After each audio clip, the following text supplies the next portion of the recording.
And welcome back to the 111th Red River Showdown, sponsored by AT&T. Texas OU all set to go. Time now to join the third member of our team on the sideline, Shannon Spake.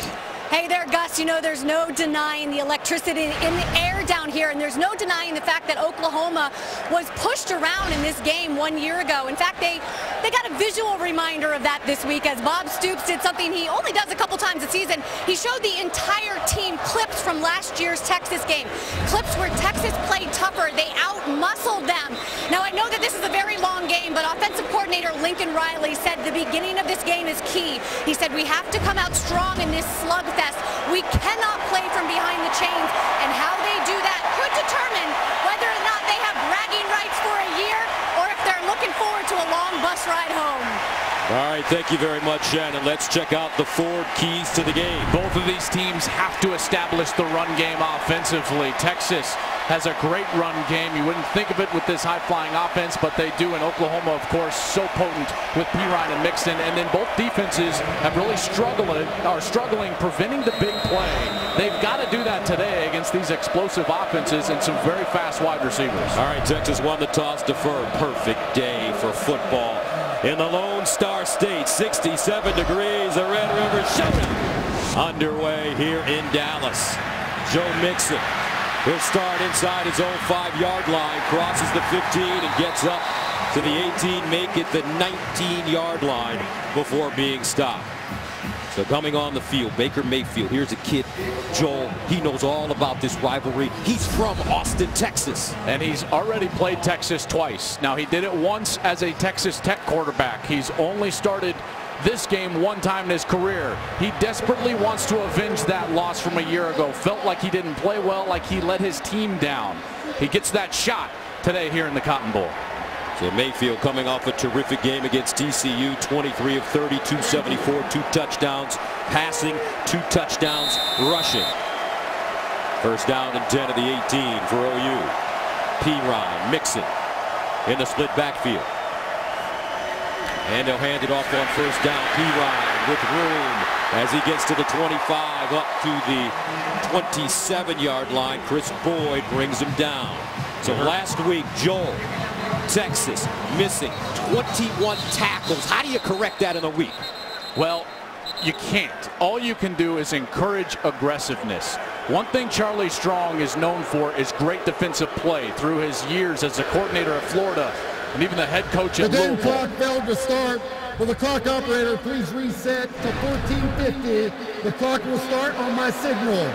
Reggie Smith, your referee, one of the best in the college game. So what he can do for his young defense today is allow them to play aggressive by allowing them to blitz and pressure. The eagerness of youth needs to work to their advantage rather than their disadvantage like it did a week ago.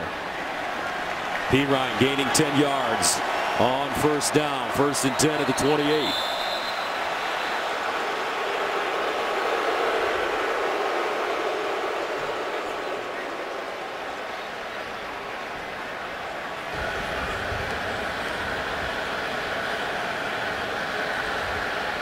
Will the clock operator please reset to 14:50? The clock will start on the ready for play.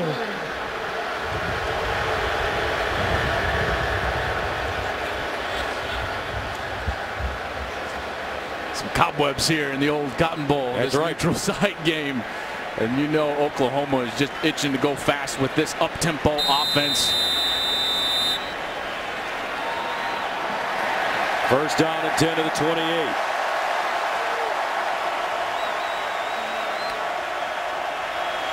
And they'll stay on the ground.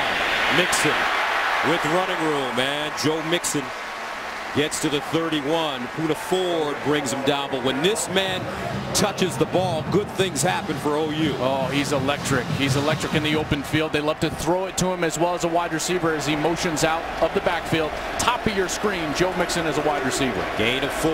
Second down and 6. Mayfield, quick strike. He finds his slot receiver, and that's D.D. Westbrook. And Westbrook making people miss as he gets upfield and gains 10 yards. Malik Jefferson, Anthony Wheeler combining on the tackle. D.D. Westbrook is finally healthy. Now, he played the whole season, but they're saying he's 100% for the first time.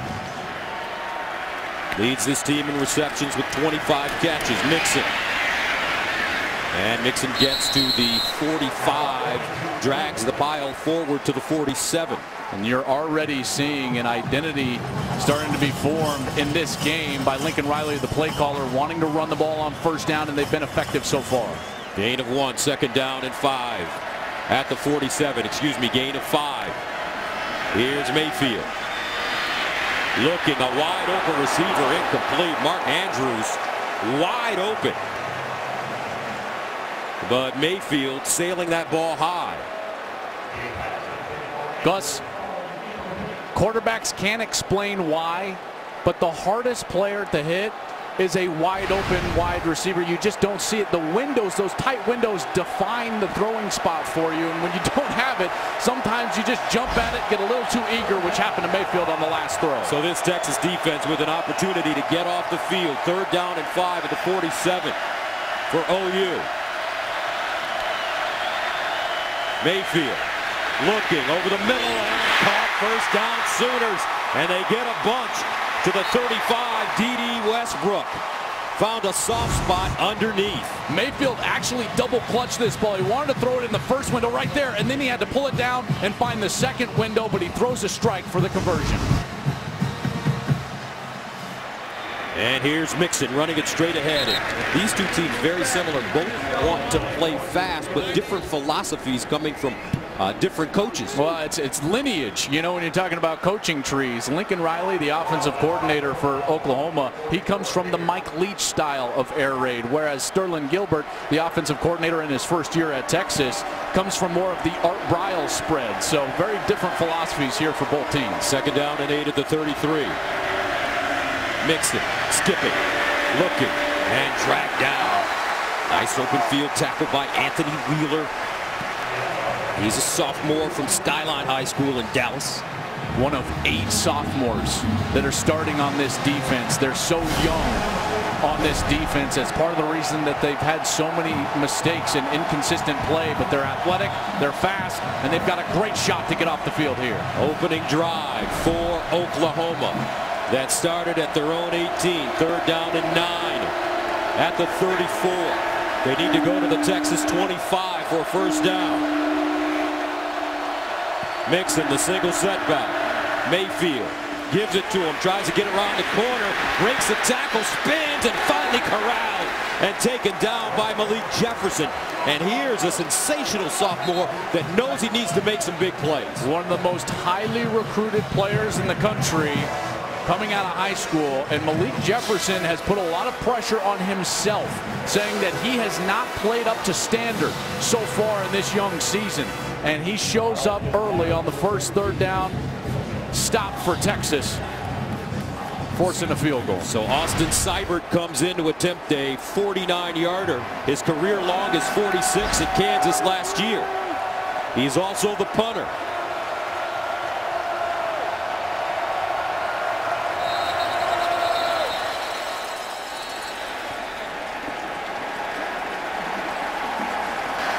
Prior to the expiration of the play clock, Oklahoma calls their first timeout of the half.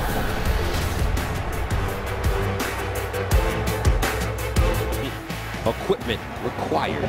So a great opportunity for Charlie Strong's team to keep this Oklahoma squad either with 3 points or off the scoreboard. Austin Seibert in to attempt a 49-yarder. His career long 46.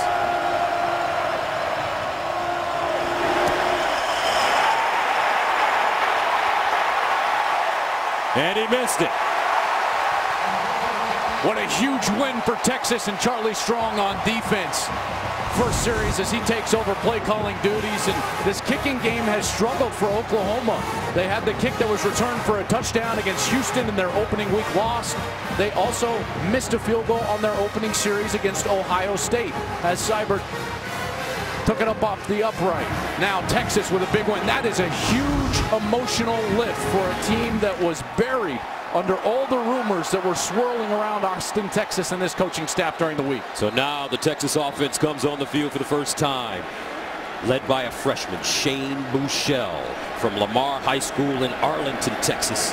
First down and 10 at the 32. Michelle firing. Woo, almost picked off. Micaiah Quick was shot out of a cannon. Confusion on the outside. Buechele is expecting a hitch, and Micaiah Quick is the one that ran it for him. That one should have ended up in the burnt orange end zone, the other side of the field. So Texas catches a break, 2nd and 10 at the 32. And they'll run it. Deontay Foreman, the junior from Texas City, Texas. And they're missing one of their great running backs. And Shane Buechele is going to be without Chris Warren, second leading rusher in the Big 12, as this true freshman has played so well, 65%. They've waited so long, Gus, for a starting quarterback at Texas. 3rd down and 7. Buechele on course down the sideline for Burt. In the air and incomplete. Terrific defense. Jordan Thomas bats it out of his hands. And Texas goes 3 and out. Really good throw from Shane Buechele. He's going to throw it up high. Burt has a chance, but that's just an exceptional play by Jordan Thomas. That's something that Oklahoma has struggled with all season long, that 50-50 ball scenario down the field, and Thomas gets a big bat away there. Michael Dixon, the Australian punter, will send it away from the 21-yard line. Joe Mixon, the deep man. And Mixon has it inside his own 15, a 51-yard punt. The Red River Showdown. Texas, OU, a series that dates back to 1900. That's right. I am the youngster of the crew. I was supposed to be on the corn dogs. That's right. I'm going to run down at halftime. Okay, that's okay. I'm going to get it. I love the effort. They're delicious. I love the attitude. No ketchup, mustard only. That's right. First down and 10 at the 15 for Oklahoma.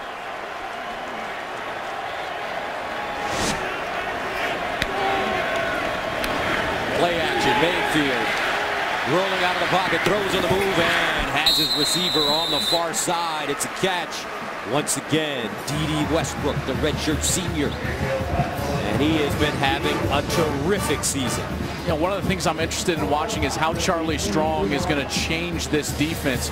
He's been a 4-down type of guy, 4 defensive linemen his whole career, and they change here from a 3-down look to a 4-down look. 4 defensive linemen, 3 linebackers to change from the first 3 weeks. 2nd down and 2 at the 23. And they'll hand it off to Mixon. Breaks 1 tackle. Picks up the first down as he goes down at the 31. Jason Hall, the safety, coming up and making the tackle. What can a coach do when he takes over a defense at the beginning of the week? What kind of major changes can he use to affect his team? Well, you're seeing one right here, Gus. This 4-3 look. Now they're moving back into a 3-4 look, but schematics are one area. The reverse, Westbrook bottled up and taken down at the line of scrimmage. Texas ready for that play. Jefferson Wheeler with the tackle. That's what Westbrook comes across that right side. What I love from Texas is that everyone was doing their job, staying home. Looks kind of like a reverse, and then the pursuit of the football. We did not see them make tackles like that early in the game against Oklahoma State. 2nd and 9 at the 32.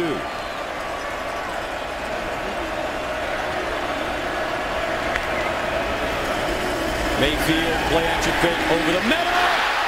Almost picked off. Mark Andrews, the intended receiver. Dylan Haynes just couldn't dig it out of the ground. Mayfield had to send this ball just higher than he wanted to because of the drop linebacker. That was number 40, Nation Hughes. And because of that, it was too high for Andrews. Texas looking for their first interception of the season. 3rd and 9 at the 32. Oklahoma got their first last week against TCU. Mayfield with time underneath. Caught Andrews. And he lost it. Picked up by Texas. Our first turnover of the game, Dylan Haynes. And that's an interception. Texas with their first pick of the season. They went right back to Andrews over the middle, and he just couldn't hang on. Dylan Haynes is there for the interception. First of the year for UT. their second turnover of the season. Last year they had 18. So Shane Buechele starts at midfield, first down and 10. He'll throw it, looking. Now bounces out of the pocket in hot pursuit, Oklahoma, and Emmanuel Beal tracks him down. We saw the blitz game be so effective for Oklahoma a week ago, and here comes Beal. He's going to come over the right side of the center. He's going to work right, and then he never quits coming. Right there, gets to Shane Buechele, gets him to the ground. Huge first down play. Great coverage on the back end. Buechele nowhere to go with the ball. That's a loss of 5. Second and 15 at the 45. D'Onta Foreman in the backfield with Buechele. Foreman runs it. He's got some space, and he'll get into Oklahoma territory. Remember last year in this game, Joel, Texas rushed for 313 yards, 117 by D'Onta Foreman. He had a great game, but remember they had Gerard Hurd as their quarterback, and there was so much quarterback run involved in that, and the threat of Gerard Hurd, who has now moved to wide receiver. This is a different offense. Hurd in the slot at the bottom of your screen, and a timeout called by OU. 8:20 to play, first quarter, no score in the Red River Showdown. Texas faced with a third down and 9. At the Oklahoma 49, Oklahoma has used 2 timeouts already. And we have 8:20 to go in the first quarter.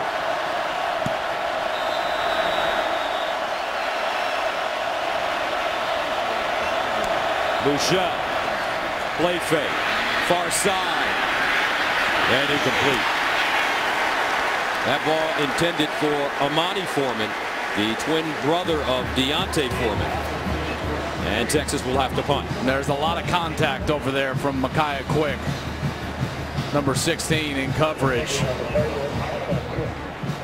He did a great job of taking Foreman all the way to the sideline and using the sideline as the extra defender.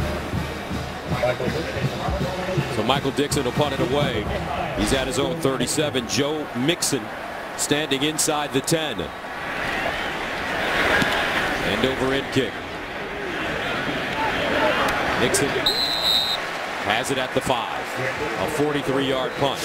Today, it's NLDS Game 2 as the Dodgers battle the Washington Nationals. Your MLB postseason continues today at 4 Eastern on FS1. Dodgers won last night 4-3.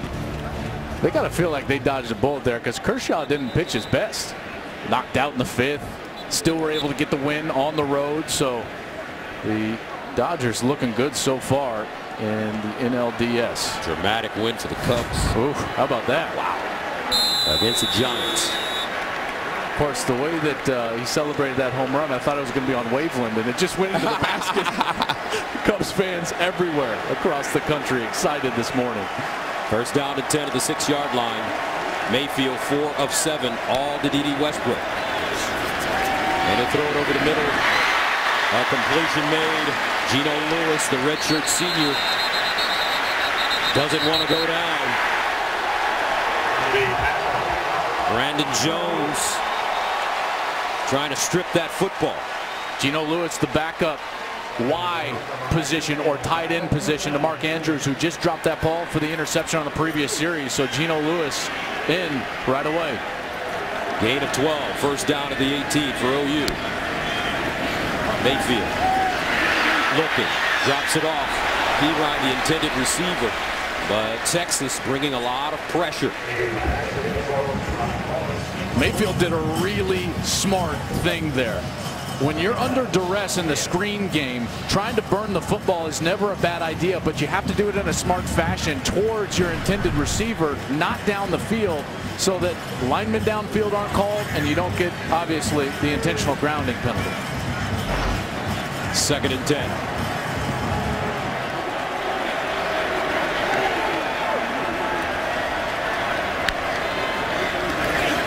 Mayfield again with time, steps up in the pocket, delivers a strike at the 31. Terrific throw for Baker Mayfield, and A.D. Miller calls it in for a gain of 13. I love what A.D. Miller does here on the left side of your screen. As Mayfield starts to scramble out of the pocket, you're going to see Miller come back to his quarterback, break towards the sidelines, and create separation for the first down. Baker Mayfield, 4th in the Heisman race a season ago. First down. P-Ryan.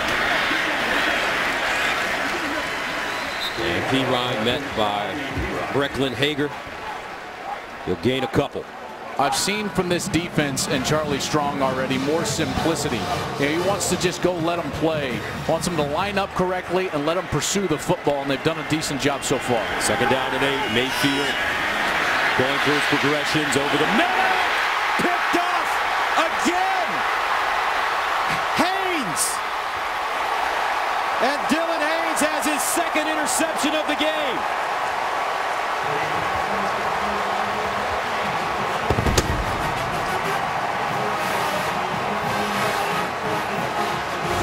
Mayfield is furious because you're going to see Geno Lewis, number 5, get knocked down. He just gets hit in the middle of the route. How there's not a penalty flag on the ground, I will not know. Oklahoma should be furious. Absolutely a foul. The benefactor, Dylan Haynes, with his second interception, and Mayfield is livid. I would be as well. Absolutely should have been a call. That should be called back. An Oklahoma ball. What a break for Texas. How did they miss that? That is as plain as day in the middle of the field. Now they bring in the 18-wheeler, Tyrone Swoops. And Swoops will run the football and get to the Oklahoma 10-yard line. Baker Mayfield still hot and bothered on that OU sideline. Well, this is a great opportunity for Texas. They have yet to score a point off a turnover all year long. Of course, that was only the 3rd turnover of the year, but they've got to punch this in and start some momentum. Second down and 8. Swoops now running left. And nothing doing. As Emmanuel Beal comes up and makes the tackle. Oklahoma has given up 31 points off turnovers, the most in the Big 12 this season. They're playing with some energy right now. After that blatant missed call by the officials on the last interception, now Oklahoma's got a chance to force a kick or at least make Charlie Strong think about it on 4th down here close to the 10-yard line. They bring Buechele back in the game. 3rd down and 8 at the 11. We're going to have to take a timeout here. And Texas does take a timeout. 5:29 to go. First quarter. Texas knocking on the door.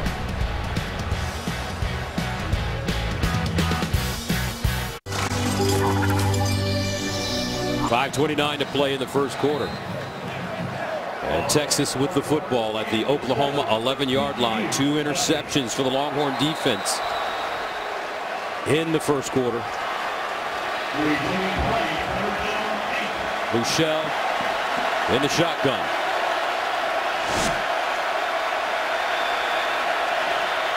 Oklahoma is showing straight man-to-man with a blitz.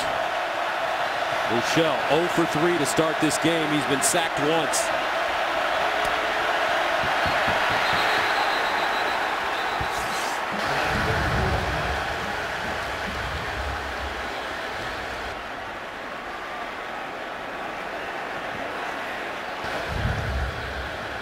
False start.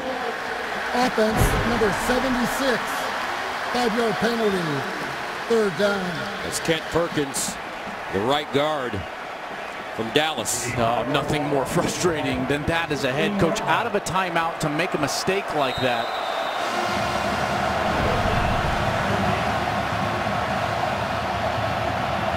No points off turnovers for Texas this season. 3rd and 13.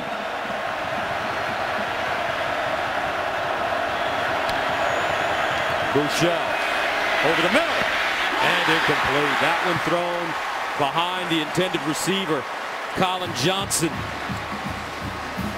So the Longhorns will try to settle for 3 points. That's a mistake from the quarterback, Shane Buechele. You're going to see Johnson come wide open on the left side of your screen. Now, you got to throw this as a timing ball, but he's got to step that ball out in front of him. It's an easy 6 points, but because it's thrown behind, Oklahoma dodges a bullet. Shane Buechele's got to calm himself down. This environment can be so big, and even though he's familiar with it, it's getting the best of him here. Trent Domingue comes in to attempt a 33-yarder.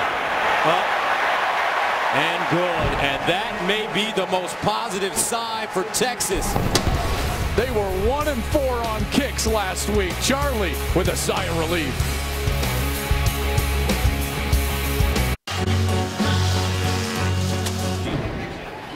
Joe Mixon allows this one to bounce out of the end zone. And Oklahoma will start from the 25. So a sloppy start so far for OU. Well, and it started with just the miscues. The missed field goal on their opening possession. Had to take a timeout. Then Micaiah Quick had a chance to go pick six on the first snap from Texas. Mark Andrews, normally so reliable. He gets hit, coughs it up to Dylan Haynes for a pick. And then the blatant no call from the officials. Should have been pass interference, there's no question. Did not see, by the way, a signal for uncatchable ball. I don't believe it was uncatchable. Should have been a penalty, but OU dodges somewhat of a bullet, only giving up 3 points to Texas. Maybe can provide some momentum for this series. First down to the 25. Let's see if they get Perine in the mix now.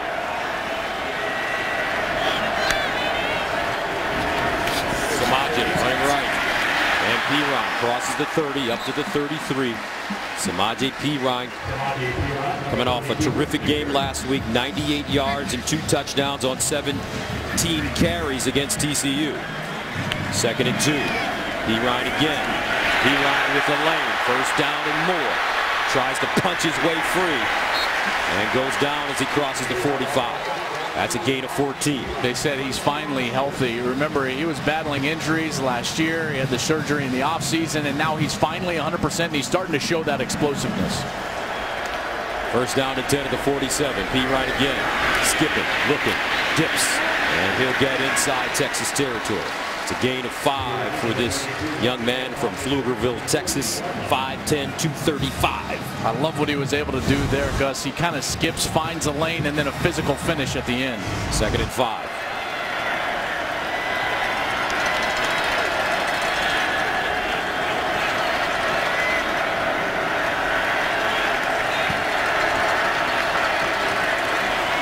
Perine. And he'll lean forward and be about a yard short of the first down as Gerald Wilbon comes up with the stop for Texas. You know, I love what Lincoln Riley here, the play caller, is doing, because he's allowing Mayfield to settle down after that emotional interception with the non-call in the last series. What has he done? He's come out and given the ball to his big back, Samaje Perine, every play so far of the series, and allowed Mayfield now to settle in here for a 3rd down opportunity. 3rd and 2.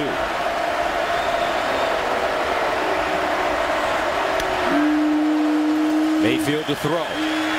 Mayfield over the middle and incomplete.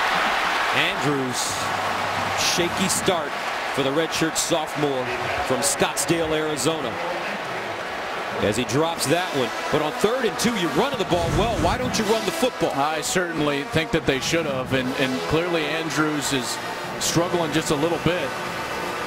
So sure-handed, such a great threat, including on 3rd down. But I completely agree with you, Gus. Samaje Perine had really not been stopped all series. He should have gotten the ball there. Austin Seibert punting from the 41. Amani Foreman, the deep man. Fair caught at the 15. Tonight, we've got a big rivalry game on Fox at 7 Eastern.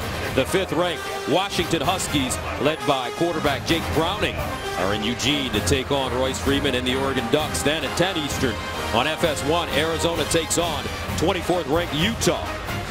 And it's all streaming live on Fox Sports Go.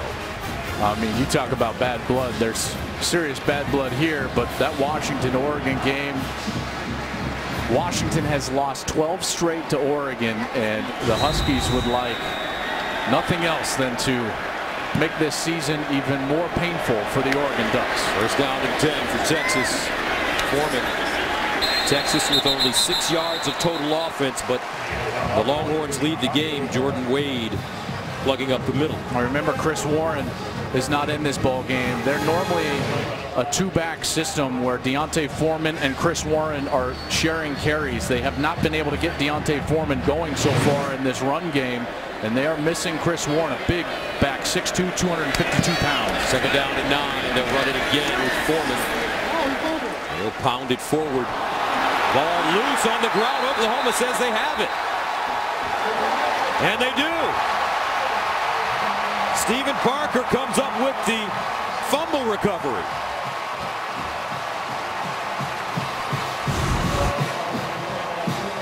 It's so hard to tell where Foreman actually loses the ball. It's right away.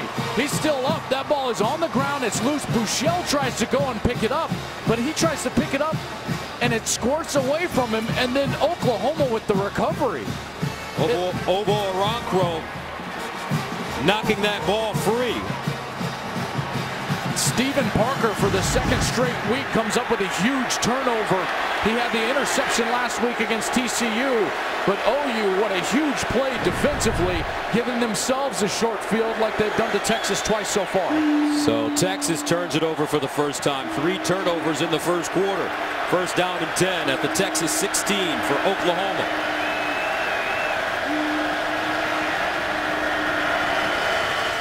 Mixon trying to get outside, cuts it inside, breaks a couple of tackles, and is finally taken down at the 5 by Anthony Wheeler. In space, this guy is so dangerous. I mean, he can make someone miss in a phone booth, but he's also powerful. He's fast, and yet he's also quick. He's got patience and vision. Joe Mixon is an all-around running back, and he is a threat for this Sooner offense. He gained 10 yards, first and goal at the 6. Mixon remains in the backfield. Mayfield finds him in space. Mixon shot down inside the 5.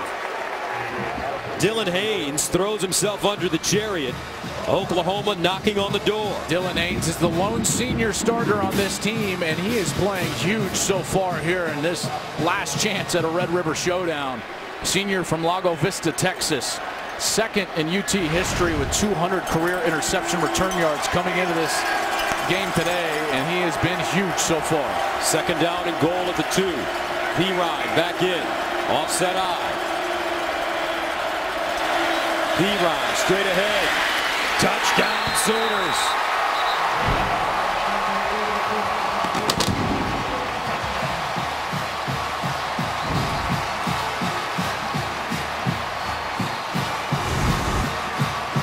We're going to get the double team right here. And movement at that point is what allows Pirine to get in. Goal line situations, you've got to win in the trenches. And Oklahoma's able to do that with Alex Dalton and Drew Samia. Oklahoma 16 for 18 in the red zone this year with 12 touchdowns. And here's Seibert to attempt the extra point. And it's good. Samaje squads have scored after a turnover. It was just the difference being OU's defense held Texas to that field goal. So Amani Foreman, the deep man.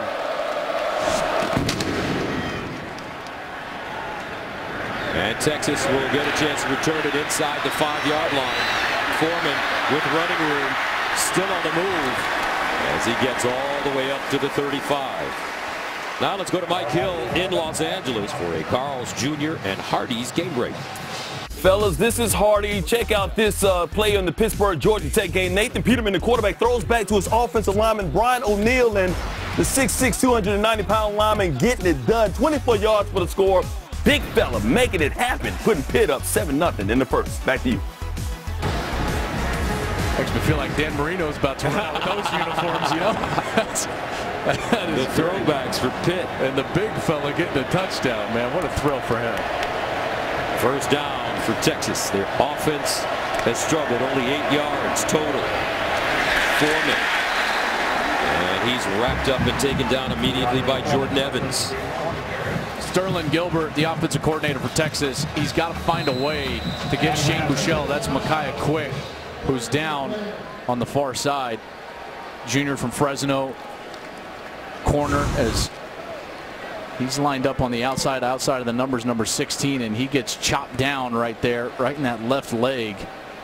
That was Jake Oliver, number 6, who got him right on that left leg. They had the run designed inside. They were also designing a little bullet screen on the outside. That's what we call now, it's been so popular in the last couple of years, run pass option type of a play. Shane Buechele making the decision.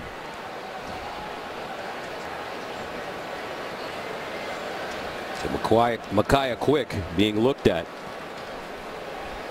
Yeah, this is a big deal for OU because their corner spot opposite of Jordan Thomas has been a revolving door, trying to have somebody step up, and Micaiah Quick did so a week ago, really earned that starting gig and has played well, had that opportunity early in this game. And now they'll have to go back and circle through those revolving doors again. Parrish Cobb has had time over there, a true freshman, number 4. He's been battling an injury. Dakota Austin was the starter a year ago, number 27.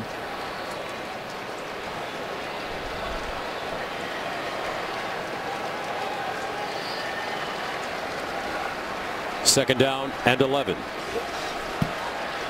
You get the feeling that Texas, Joel, is going to have to start airing this football out. Well, they've got to get Buechele worked into this game. They need to get him an easy completion or two.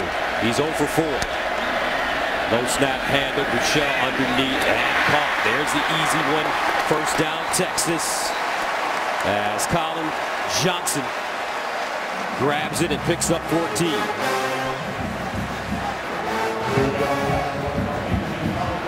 Kyle Porter comes in at running back. Buechele whips one to the near side. This time it's Lorenzo Joe.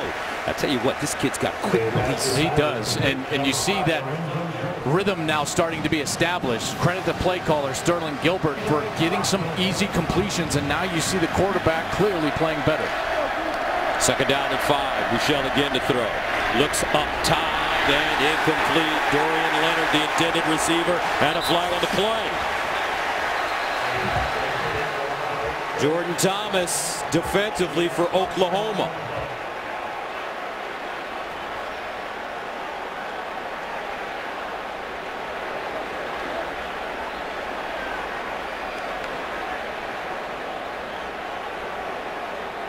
Clearly some contact down the field, no question about that.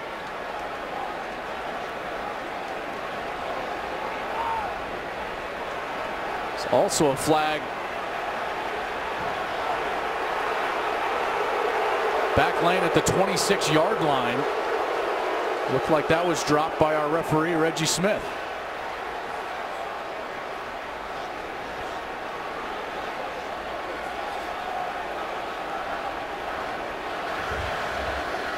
There are 2 fouls. Pass interference, defense, number 7. That's a 15-yard penalty. After the play, personal foul, unnecessary roughness, defense. An additional 15-yard penalty, first down. So here's the pass interference first. Jordan Thomas, hands clearly on the wide receiver. Pretty easy call for the official. And after Buechele got rid of it, down around. Actually in the backfield. In the backfield. How is that called? That's just on one player? I don't understand how that's called just on one player. It's probably because he ripped his helmet off, clearly, but 2 tangoing back there. And that's called on Okoronkwo, and now another short field for Texas. I got to tell you, though, Gus, this has been very shaky officiating so far. 30 yards in penalties against Oklahoma. First down and 10 of the 19 for Texas. Buechele pumping, looking, steps up in the pocket, wants to run it, has some room, hits the edge, and tiptoes out of bounds at the 11. Shane Buechele, very elusive. He ran for 1,800 yards in high school at Lamar. 2nd and 2 at the 11. Not his forte, but clearly quick enough to hurt the defense with his feet. They run it straight ahead. And Kyle Porter stopped by Emmanuel Beal, and that should take us to the end of the first quarter. With the score, Oklahoma 7, Texas 3.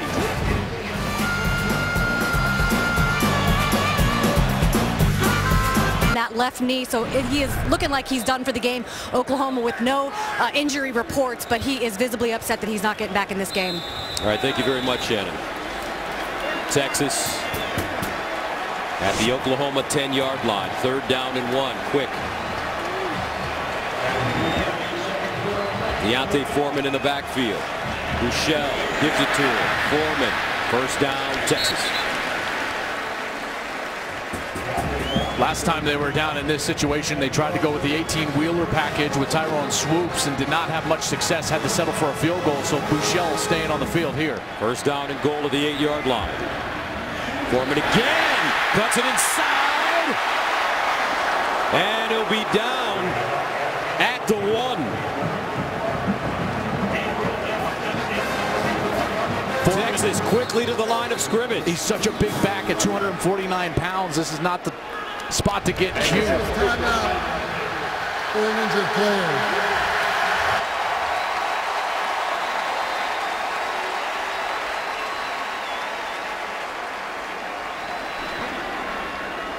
An injured player for OU. His teammates holding him up in the end zone. Like maybe it was, yeah, Ahmad Thomas, number 13, who made the tackle. He's going to come out of the game. He went low. Oh, looks like he took a knee to the head. That is not what OU fans want to hear. Charles Walker, starting defensive lineman, out with concussion today. Will Johnson has been out with those symptoms. Tay Evans had to retire from playing college football because of his concussions. Just retired this week. So a 2nd down and goal at the 1 for Texas. Foreman remains in the backfield. They give it to him straight ahead. Can he get in? Yes, he can.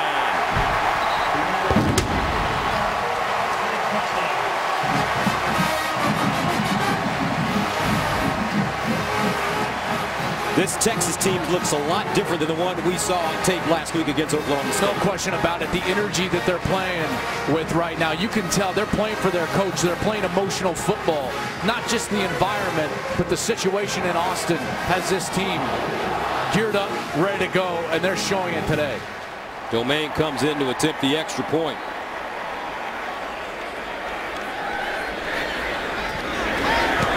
And it's good.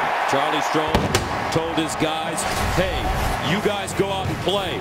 Just play. Let me handle everything else. It doesn't matter to me anymore. Drive as Vince Young loving what he's watching right now. They were able to take those 2 penalties and punch them into the end. And Joe Mixon will take a knee, and Oklahoma will start from the 25. But getting back to Charlie Strong and what he said to his team this week, he said to his players, guys, y'all go out and play. Let me handle everything else. It doesn't matter to me anymore. What's going to be said is going to be said. I say we were in a similar position last year. You guys go handle the business on the field and let us get you coached up. I wouldn't even say similar. I think a worse position. They were 1-4 coming into this game. Had not played nearly as well as they did in their first couple of weeks, including a win over Notre Dame at home. So Charlie's got a talented team. He's going to fight and claw and scratch to get himself to next season when this team matures and comes of age. But they're playing well today. 1st down and 10 at the 25. D.D. Westbrook, the motion man. And a whistle. Early start there for Oklahoma on the left side of their offensive line. Might have been offside, though, from Texas prior to Oklahoma moving. False start. Offense, number 72. 5-yard penalty. 1st down. So here's where this is going to come. But Malik Jefferson was also coming up to the line of scrimmage. I thought that maybe he was in the neutral zone. He wasn't, and that didn't influence what was going on with the offensive line. 72 is Ben Powers coming into the starting lineup. Last week was his first start against TCU. So a 1st and 15 for OU. Mayfield to Westbrook at the 20, 25, 30, and finally wrestled down at the 32-yard line. Jason Hall comes up and makes the tackle from his safety position. I don't know if there's anyone else left. So great tackle by Jason Hall in the open field against a very fast wide receiver. That's something we did not see a week ago. 2nd down and 3 after the 7-yard gain. Now Westbrook cuts it back, tries to spin, goes down. Now that's the kind of open field tackle by Holton Hill that Charlie Strong is looking for. One-on-one situations in space. Too often we see in college football the head of the defensive player go down, and while he was faked out a little bit, Holton Hill was able to stay up and then get that right hand on the heel and get Westbrook to the ground. 3rd down and 2 of the 33. Oklahoma 1 of 4 on 3rd down conversions. Ryan and Mixon in the backfield. Mayfield to Ryan. They'll make that Mixon, and Mixon picks up the 1st down. Joe Mixon and Samaje Perine in the backfield at the same time present so many problems for the defense because of that cross action like you just saw, where Perine's going right, Mixon's going left. You got to defend both. 1st down Oklahoma. Mayfield to Mixon, and Mixon tripped up in the backfield and goes down. Jason Hall again with the tackle. And there was a blitz right here from his safety spot. And I love how he keeps it tight, and then he gets down and low and goes for the feet of Mixon. Great play by Jason Hall. 1 yard loss, 2nd and 11.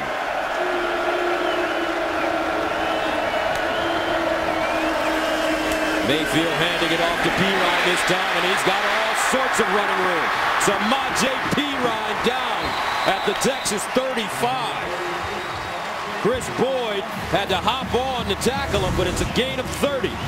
Here's the key block. Right at the spot. Number 97, Chris Nelson gets turned, opens up the hole for Perine. They'll run it again. Perine. Samaje Perine set the FBS single-game rushing record with 427 yards on 34 carries and 5 touchdowns against Kansas in 2014. You know what I loved about that game? He didn't go for like 301. He went basically 2 bills and then 2 bills. It was all day long for Samaje Perine. So far, 9 carries, 78 yards and a touchdown for Samaje. 2nd and 6. Mayfield steps up in the pocket. Now scrambles, throws on the move, has his receiver at the 30. Mixon, who gets knocked down at the 24. Joe Mixon. Elusiveness in tight spaces is such a great trait for a quarterback to have, as we've got a Texas Longhorn player down. That looks like Chris Nelson, the nose tackle, number 97, sophomore from Lakeland, Florida. It's the Big 12's Defensive Player of the Week. It's September 6th. And you alluded to it moments ago. Charlie Strong, with all these young players on defense, he finally has his quarterback. Yeah. He knows that if he can get to next year, if they can be patient enough with him to get to next year, that this whole situation could turn around. For Charlie, the problem is not necessarily his record. It's not the fact that he's 2-2. It's the way that they're losing games. The fact that their defense has been ripped through the last couple of weeks. 500 yards in each of those games they've given up. Cal with a great quarterback in Davis Webb. Oklahoma State, great quarterback in Mason Rudolph. The problem is everybody's got great quarterbacks. They're still going to see Kenny Hill, who can put up numbers. They've got their quarterback, Shane Buechele. They're seeing Baker Mayfield right now. They've still got Patrick Mahomes in the Big 12. So the fashion in which they're losing is what's angering the base. Well said. 1st down and 10 of the 24 for Baker Mayfield, who started his career as a walk-on at Texas Tech. Mayfield handing it off, and Mixon, not a lot of room on that right side. Poona Ford. Texas says they've turned it over. The ruling on the field is a fumble recovered by the defense. 1st down.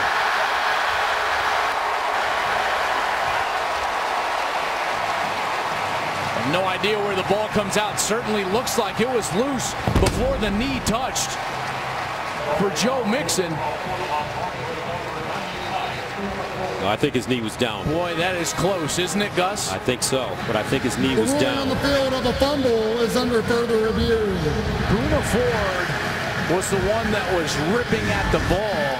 Don't worry, that last angle was our best angle, there's no question.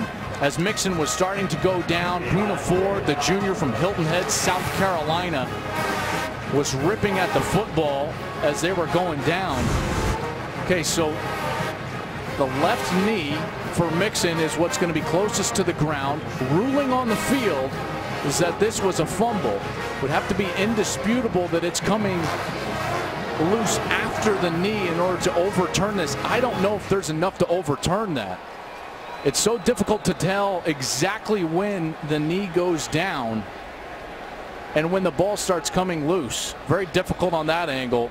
I can't imagine that they would overturn this with the call on the field being fumble and recovery for the University of Texas. And vice versa, Gus, I don't think they would overturn it if it was ruled down by contact.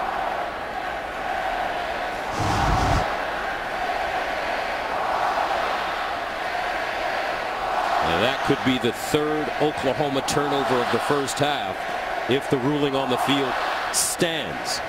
I just don't see enough for this to be an overturn. It's clearly close. Key being the call on the field was fumble, recovery Texas. Not enough in the replays I saw that would change my mind and award this ball to Oklahoma. Great job by Poona Ford. But I think the overall point that should be looked at is this Texas defense is playing with a different kind of intensity.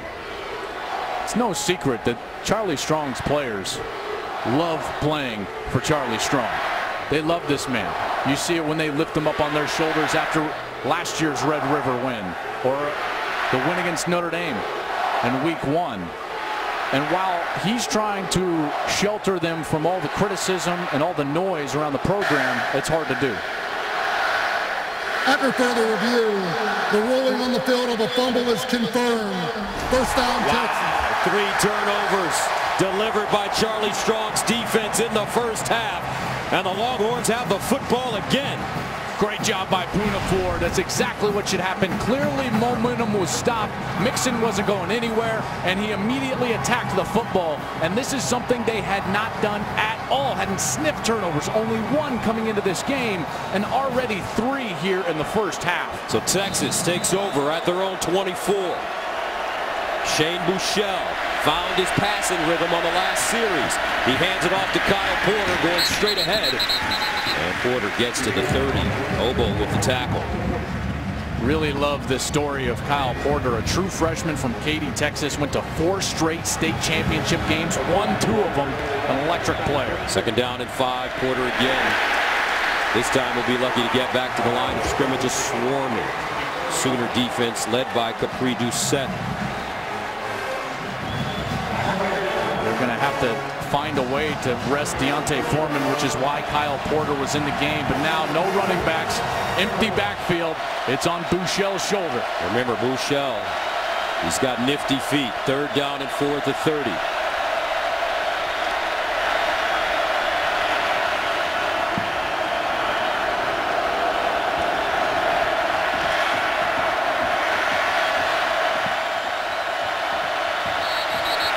OU's confused, and they have to take a timeout again. And now OU out of timeouts with 10:25 to go in the second quarter. Some confusion with the Sooners on D.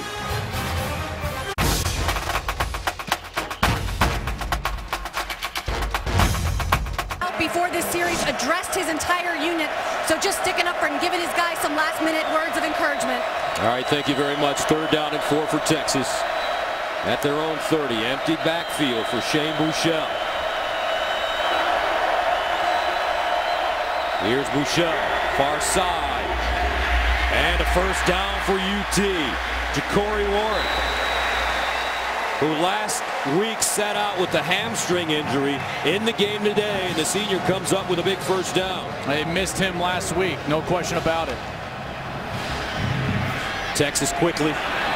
And it's John Burton with the catch. He'll pick up 1 yard on the play. Guys, we're in October. You can't call defensive timeouts and be this confused trying to line up to formations in October.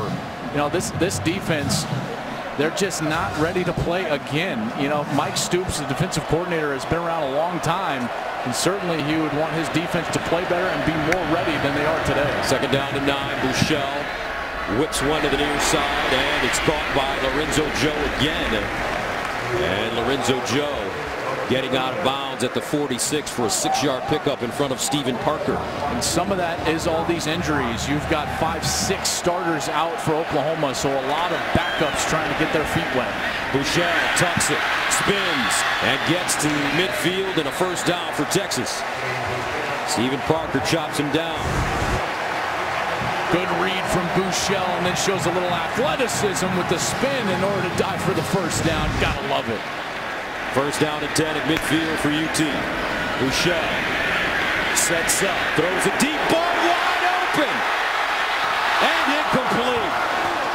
Wow, he had John Burt wide open, and Buechele just putting too much air under that one.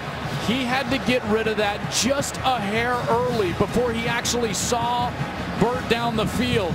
Just misses it because Okoronkwo, the outside linebacker, was right in his face and forcing him to deliver the ball before he wanted to. He knew it. He knew he had the home run ball and missed it. Second down and 10 at the 50. They'll hand it off to Porter.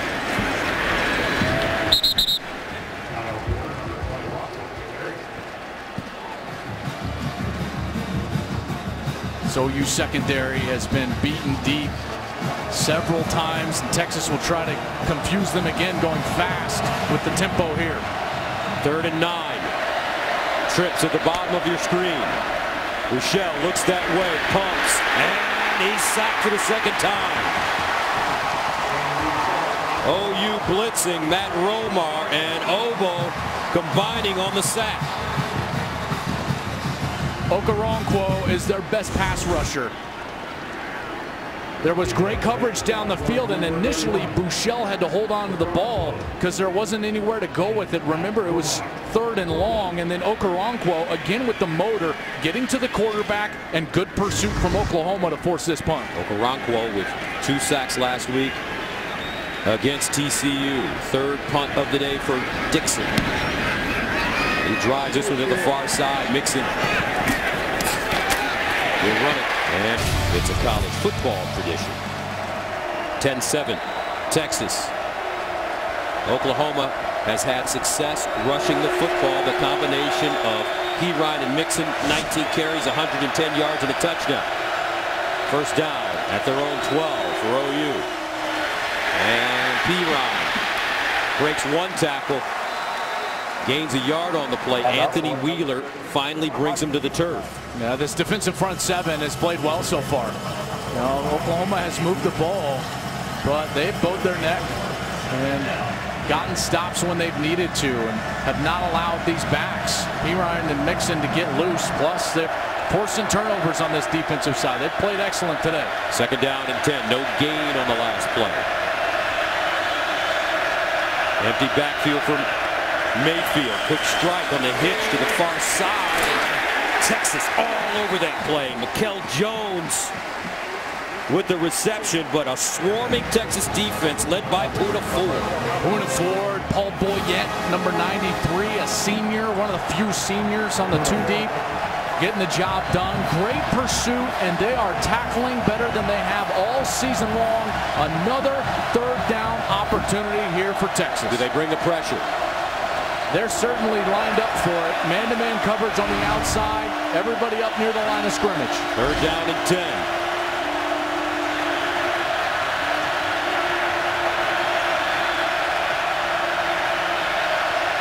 Mayfield steps into his throw. He's got a receiver far side. Incomplete. Nick Basquin didn't get a foot in bounds. And Oklahoma will have to punt. Pass intended for number 83. Or did he? He may have been bobbling this as he went down to the ground. Yes, clearly loose as he's out of bounds. Great call by the officials. At first, it looked like a great completion, but no control through going to the ground. And Texas forces another punt. Great coverage on the outside. And Gus, they did heat him up. Charlie Strong starting to get a little aggressive now, getting those old juices flowing as the defensive play caller An excellent call there, forcing Mayfield to throw it maybe a little before he wanted to. Charlie Strong, the defensive coordinator when Florida won the national championship with Urban Meyer. They're going to take a look at this again, but they're going to see what we've already seen, that Nick Basquin, the sophomore from Norman, had possession early, but didn't make an act common to the game. Can't establish him as a runner at that point, which means he has to control the catch through going to the ground. And he clearly was bobbling that when he hit the ground, and it was After loose. further review, the ruling on the field of an incomplete pass is confirmed. It's 4th down. Excellent job. Charlie has got it going a little bit, and you can feel the momentum of that defense. They're playing faster, Gus, but I think the main part of what's different with this defense today is they're playing under control. Fast and under control. Charlie's done a heck of a job so far as the defensive play caller. So Oklahoma will punt it deep in their own territory. Amani Foreman back at his own 45. Texas with a chance to get some good field position. Seibert punting out of his own end zone. Foreman signaling for the fair catch and has it at the 42. A 45-yard punt. Young Shane Buechele, a freshman, back on the field right after this.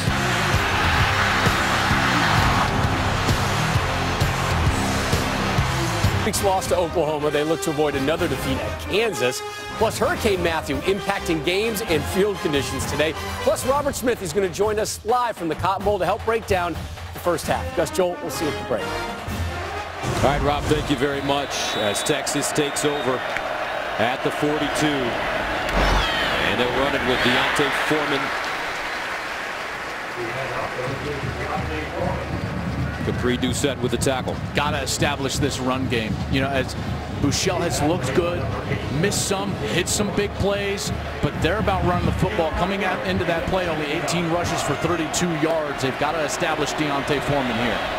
Gain of 5 in the last play. Foreman again breaks the tackle, gets to the line of scrimmage, and is knocked backwards. But remember, Foreman suffered an abdominal injury that forced him out of the Oklahoma State game early last week, but practiced all week. Warren is out with a knee injury. He could miss 6 to 8 weeks. Both of those guys went for 100 yards a week ago, but it's becoming very clear OU is not going to allow them to run the ball, and this is going to be a Shane Buechele game again in the empty backfield here on a 3rd down. 3rd down and 5. Buechele. And that ball deflected at the line of scrimmage. Looks like Obo got a hand on it again. I tell you what, this kid is playing lights out this year. Okoronkwo. They were in desperate need of leadership and playmaking on this defensive side when they lost Eric Stryker from last year's defense, and Obo Okoronkwo has stepped up in the biggest moments of last week's game when they needed him most. 2 sacks on the final drive, and he's played big so far here today. Dixon punts it from the 33, his 4th punt. Joe Mixon back at the 10. And he muffed it. But holds on. Wow, how lucky is Joe Mixon? It came right back to him.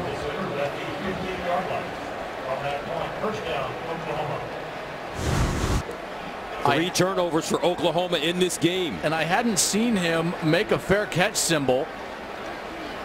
Certainly should have with 3 Texas players right around him, but what a fortunate bounce that it just let almost like a little dead backspin ball just sat right there for him to pick up.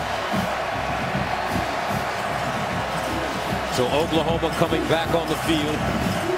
They will start at their own 15-yard line. Mayfield, 11 of 18, 86 yards, no touchdowns, 2 interceptions. And they stay on the ground with Samaje Perine, who'll tumble forward. Deshaun Elliott comes up with the tackle for UT. I really like what Bobby Evans is doing, number 71, the right tackle. playing very well right now. He's just a redshirt freshman, but he's getting a lot of movement at the line of scrimmage. 2nd and 1. Mixon. First down. Jordan Elliott brings him down. This offensive line for Oklahoma has been patchwork during the course of this season. They've been missing Jonathan Alvarez this time. They had Cody Ford hurt. Ben Powers has gotten time. Transfer from Butler Community College. Eric Wren, number 58, the center. A walk-on, was awarded a scholarship last Monday before the TCU game. First down. Remember, Oklahoma out of timeouts. 4:20 to go in the first half. Mayfield looking over the middle. Incomplete. Mark Andrews, the intended receiver. Mark Andrews just doesn't look like himself today. I've seen him get thrown to a few different times. I know that ball was just a little bit high and maybe behind him, but we saw him drop the ball that ended as an interception. Saw him drop another easy one, thrown 4 times, no catches so far today. Remember, Andrews suffers from type 1 diabetes. 2nd and 10 at the 29. Mayfield sets up deep in the pocket, fires the deep ball for Westbrook. Bam!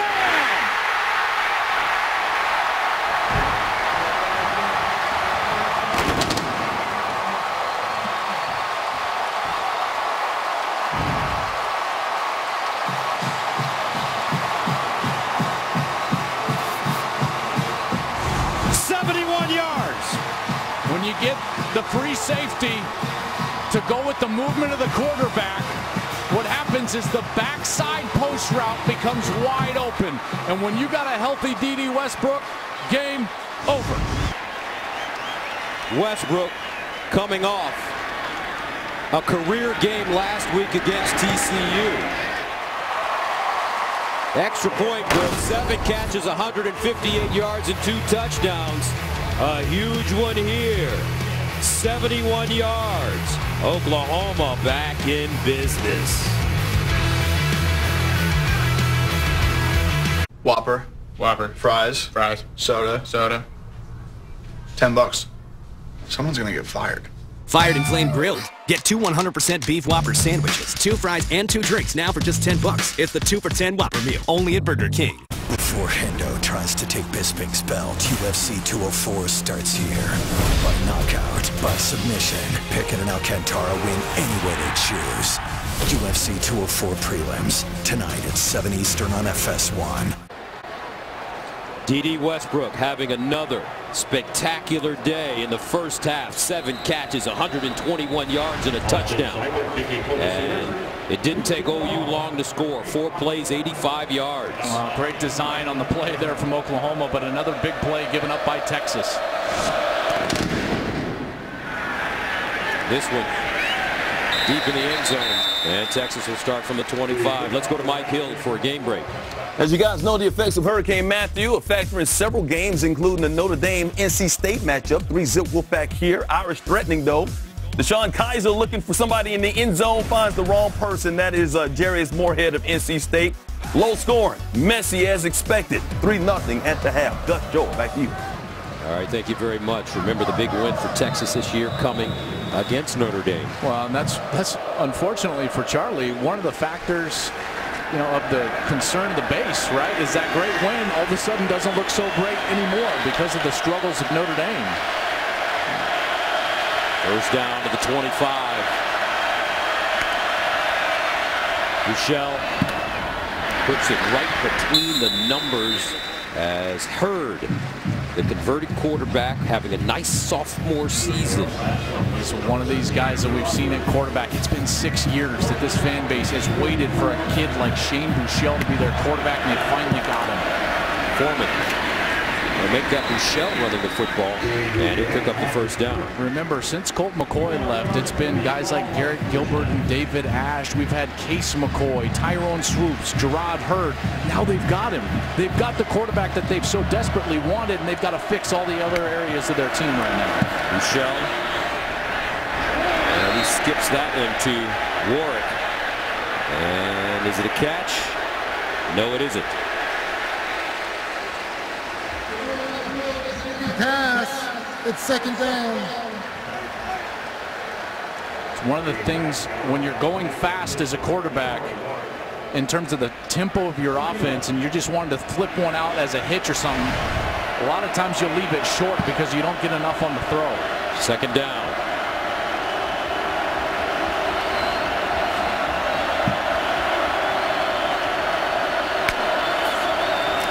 Bouchel under pressure, and he'll run it and get to the 39 as DJ Ward is there to make the tackle for Oklahoma. Got to give this coverage unit a lot of credit. There's just nowhere to go with the ball. Texas is trying to throw the ball deep down the field. It's their MO. You know, they've only attempted 4 passes this year over the middle of the field. They either throw it deep or they throw it short on the outside, and Oklahoma is taking advantage of that right now. Third down and 9. Bouchel scrambling. Steps up on the move. Caught! Nicely done by Colin Johnson, the freshman. And a first down for Texas, gain of 20. Where do they attack? Finally the middle on a broken play, and the middle of the field is going to be wide open for Texas because OU is not defending it right now. Far side, another completion. John Burt. And I like the size of Colin Johnson. He's 6'6", 212. Another one of these talented freshmen. You know, they've got so many inexperienced players. They played 32 true freshmen last season and this season. Bouchel steps up. Now bounces it outside and just dumps it out of bounds. Another Oklahoma player down. The injuries on this Oklahoma defense. For an injured player.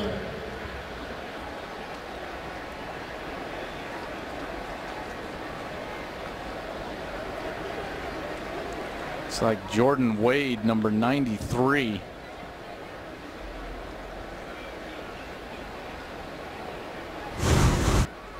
He's going to be right in the middle of your screen. And as he's going through, he just gets tripped up and goes down and never was able to get back up. McQuire Quick has already gone out. Ahmad Thomas has gone out for Oklahoma. They were already missing coming into today starter Charles Walker, who suffered a concussion in their last game. Will Johnson, an outside linebacker, is out. Tay Evans retired this week, who was a starter at the beginning of the season at the middle linebacker spot due to concussions and the frequency that he was suffering those concussions. So this defense is as thin as it can possibly get.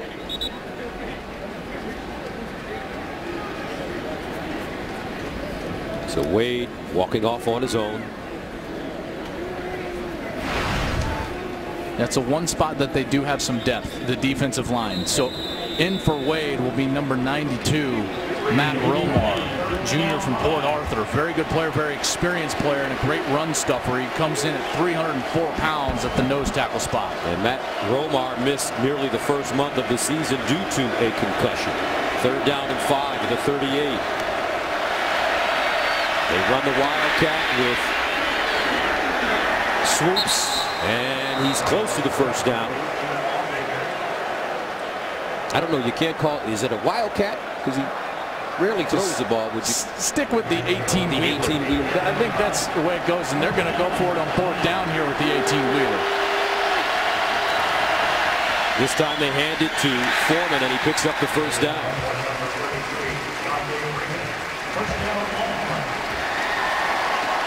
Bouchel quickly back in the game after the 2-yard pickup. First down and 10 at the 32 for Texas. Kyle Porter in the backfield. Play fake. Bouchel fires across the middle and incomplete. Ball intended for Dorian Leonard, but Jordan Thomas, another breakup. This is great defense right here. Great defense. Didn't contact him early, comes and plays through the hands of the wide receiver. That's just textbook. What a great play from Jordan Thomas, who was giving up some big plays early in the season, but played great in the last 2 weeks. Second down and 10. Porter. And a flag on the play at the 16-yard line. This is This defense is so confused. They're running people on and off the field. They're going to get hit for a substitution here with 12 men on the field. The confusion for Oklahoma right now is it's at an all-time high. Seems like every play they're pointing at each other and trying to communicate late, trying to get lined up.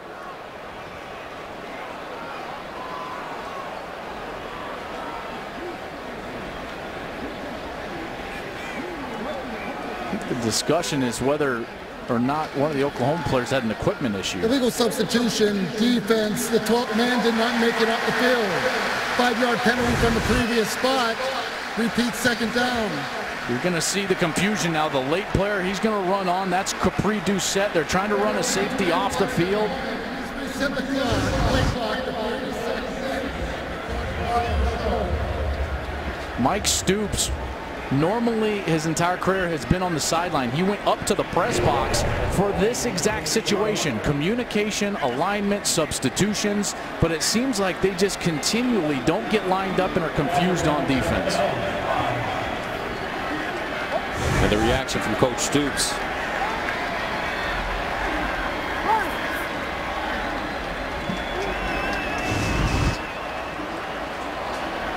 Second down and 5 at the 27 for Texas. 1:37 to go. Buechele in the corner. And incomplete. John Burt, the intended receiver, and once again Jordan Thomas covering. He's got a workout in today. He sure has, and you know they're threatening the wrong corner. They're attacking the wrong corner. Jordan Thomas is the one making plays, and Buechele paid the price. Capri Doucette, number 1, comes in and just lays the hammer on the true freshman. Third down and 5 at the 27. And they'll go with the running game, and a first down for Texas at the 20 as Deontay Foreman got enough. Neville Gallimore finally stops him. First down, UT. Well, you wouldn't say that they've established the run, but they've gotten some critical runs on third down on this series to extend the drive.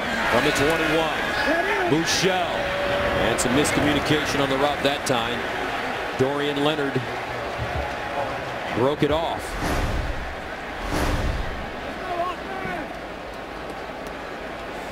Well, the drive now, 13 plays going on 14. Some critical third down conversions. 1 on 4th down with swoops in the game as Foreman lunged for a first down. And as we get down close to a minute left in this first half, this is a critical drive to try to take the lead, possibly going in at the half here in the Red River Showdown. 14th play of the drive that started at the 25 for Texas, rather. Here's Buechele. And Buechele finds his receiver, and it's Duvernay. And he'll pick up the first down. Great run after the catch. Knows where the sticks are. He was decisive and got right there. First down and goal to the 9. And that one incomplete. Texas going at warp speed on offense. And they had him. There was only one Oklahoma defender out there with 2 Texas wide receivers. Again, more confusion. One corner out there with 2 and Jordan Thomas blew the play up. What a great job by Jordan Thomas. If he doesn't make that play and that decisive type of move towards the wide receiver, that's going to be 6 points. Second down and goal at the 9. Pump fake. And another sack, third of the day as Buechele goes down. And guess who? Obo Arankwo again. Jordan Wade assisting. Okoronkwo prevented a touchdown because Foreman's wide open. Armani Foreman is wide open in the end zone, and Buechele at the last second had to pull that ball down because of the pressure from the outside linebacker, Obo Okoronkwo. So Texas calls a timeout. They have 1 remaining.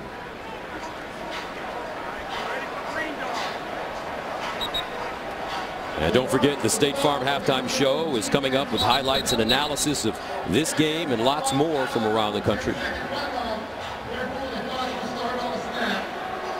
The Red River Showdown.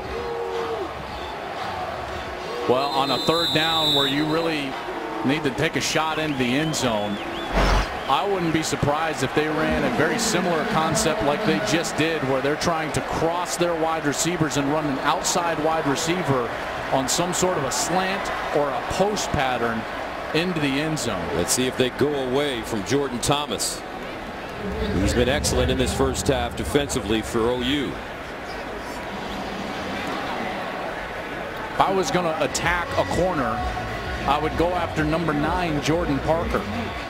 Jordan Parker for Oklahoma is a true freshman from Pittsburgh, California, 4-star recruit, highly recruited from Tennessee, UCLA, USC, Utah was in the mix.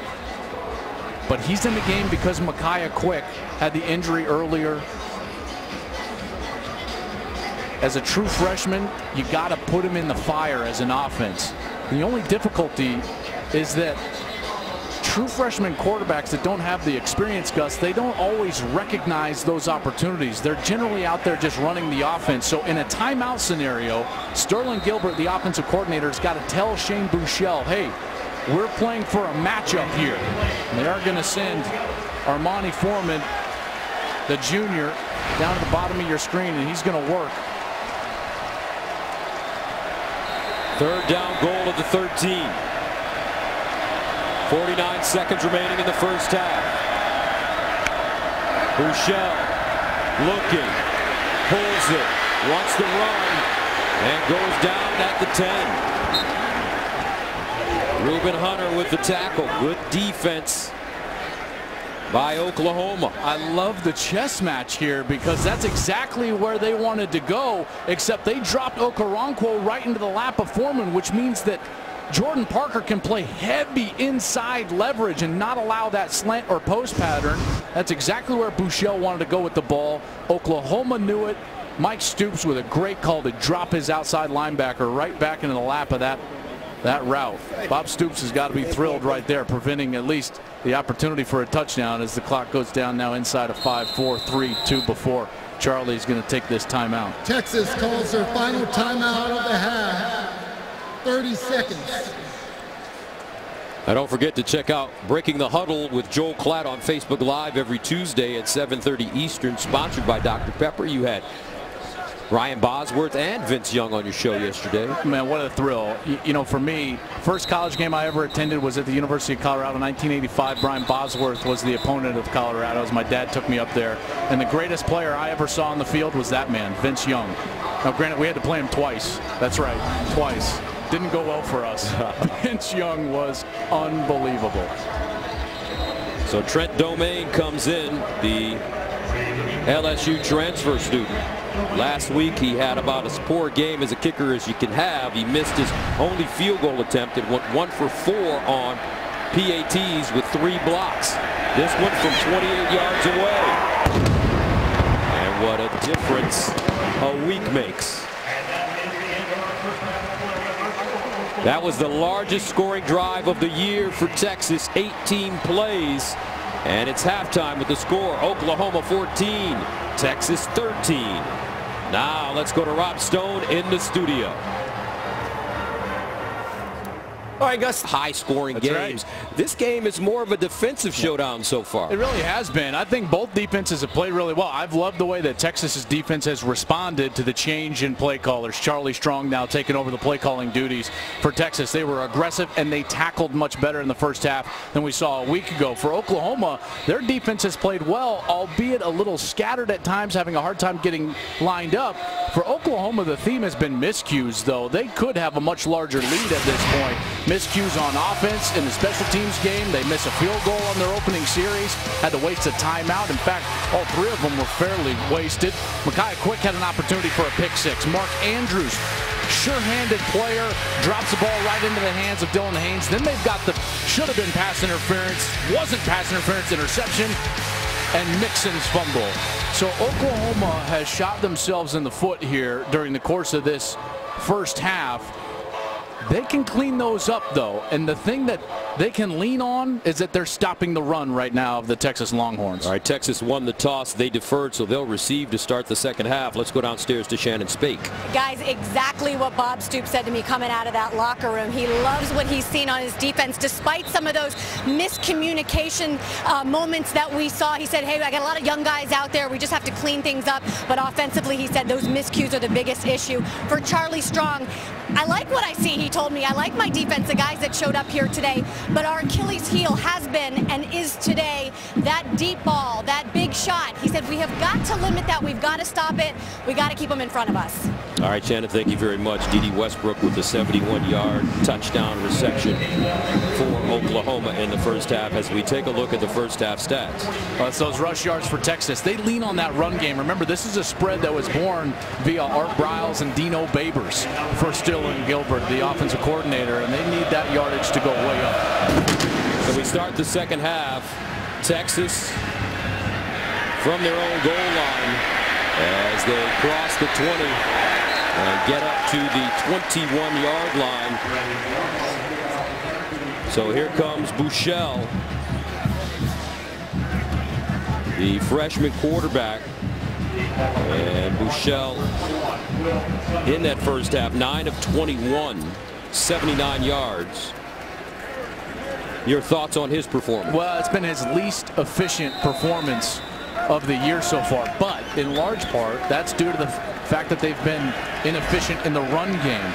It might be time to try to loosen up the defense with a shot down the field in order to loosen up that front seven of Oklahoma and get the run game going. It could be on 7 shoulders here, in particular on the first series. Look for John Burt, speedster, bottom of your screen. On first down, Longhorns running the football. Foreman breaking tackles, crosses the 35 up to the 37 as Emmanuel Beal and Charles Walker bring him down.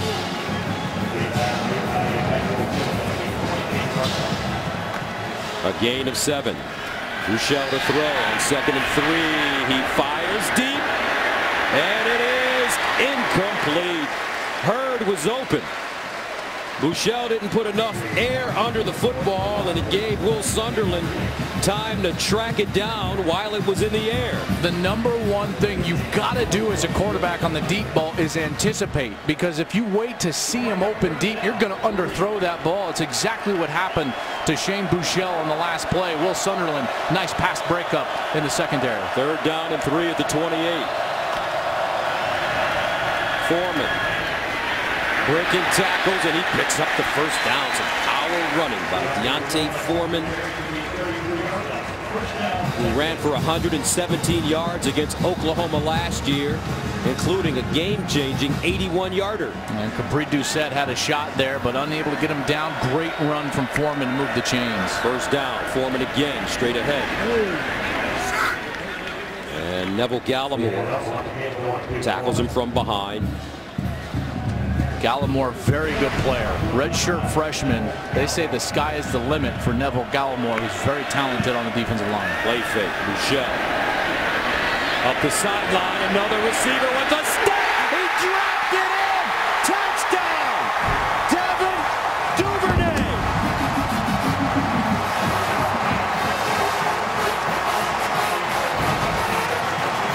What a throw. 63 yards. They're going to attack the corner from the slot and actually run the wheel up the sideline. Jordan Thomas has been great today, but then they throw the switch, cross the wide receivers, and Thomas just hesitated for a moment. And guess who didn't hesitate this time? Buechele. He threw with anticipation the deep ball, and it was right on the money. So Texas scores on their opening drive of the second half. 20-14. Buechele, Duvernay.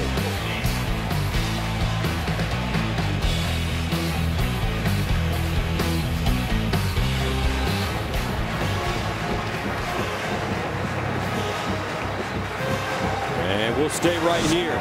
All smiles on that Texas sideline, and you got to smile when you hit a big one like that. Well, exactly as I was talking about before the series, sometimes you've got to soften up the defense by taking shots. We saw 2 shots taken from Buechele right there. 4th lead change today as these teams are going back and forth in a scene here at the historic Cotton Bowl. They're always in tight matchups. Bob Stoops knows it. His defense without 5 starters so far today. Ahmad Thomas, Micaiah Quick, Tay Evans, Will Johnson, Charles Walker.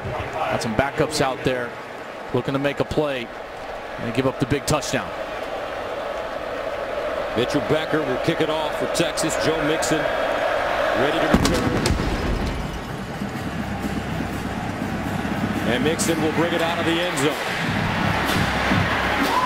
Mixon with that 97-yard kickoff return for a touchdown against Ohio State. Chris Boyd with the tackle on special teams for Texas. So Baker Mayfield comes in the game for the first time here in the second half. He was 12 of 20 in the first half. He threw 2 interceptions. He threw for 157 yards and did have that long touchdown pass to D.D. Westbrook. You know, human nature is you want to get some of that back and go after them right away with your potent offense, but the exact opposite is true for Oklahoma. They've got to lean on their run game and protect their defense, who's just decimated right now with injuries. Keep them on the sidelines is the goal of Baker Mayfield. Samaje Perine, 11 carries, 87 yards in the first half. They'll throw it on first down. Mayfield in a tight window. Put that one on the money to A.D. Miller. Oof. What a great throw from Mayfield. Good anticipation, right on the money. Perine, great block, gave him a little time in the pocket to get that one away. 9-yard pickup, 2nd down and 1. Perine, first down, breaks free at midfield. Perine, and he's down at the 40. And our Dave Wadstat in the studio, he told us that Bob Stoops needs to go to his OC and say, give that man the ball. Every coach, and Coach Wadstat would say this over and over again, don't get bored as a play caller. Make them stop Perine before you go away from it and start throwing the ball. A 28-yard gain. Play fake. Mayfield. Westbrook open. Again. D.D. 42 yards.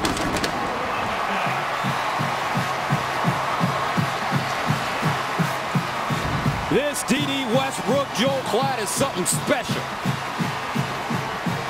Got that hamstring healthy, and now he shows some great explosiveness. The double move route goes to the slant, then to the go route. And Oklahoma says, hey, we're not getting bored. This is who we are, an explosive offense. What a great series and an answer there from the Sooners. So the Sooners answer in 58 seconds. The big run by Samaje Perine. And then the 42-yard touchdown. Mayfield to Westbrook. The Red River Showdown starting to get heated here in. It's down the field. D.D. Westbrook, the last 2 games, 15 catches, 321 yards, and 4 touchdowns. Just goes to show you, a healthy D.D. Westbrook is explosive. Oklahoma sends it away. And this one in the end zone for a touchback as Foreman will take a knee.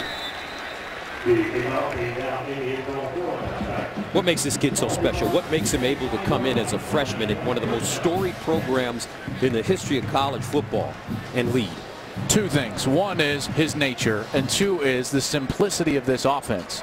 This offense, in its origination, was really a high school offense. It's very basic. Only a few route concepts, only a few run plays, not a lot of checks at the line of scrimmage. And then his nature, he's poised, he's got a terrific demeanor, he's decisive, he's a gym rat, loves to watch film, and the stage is not too big for him. Remember, Shane Buechele's father, Steve Buechele, was in the big leagues for quite a while. He's a bench coach for the Texas Rangers as we speak.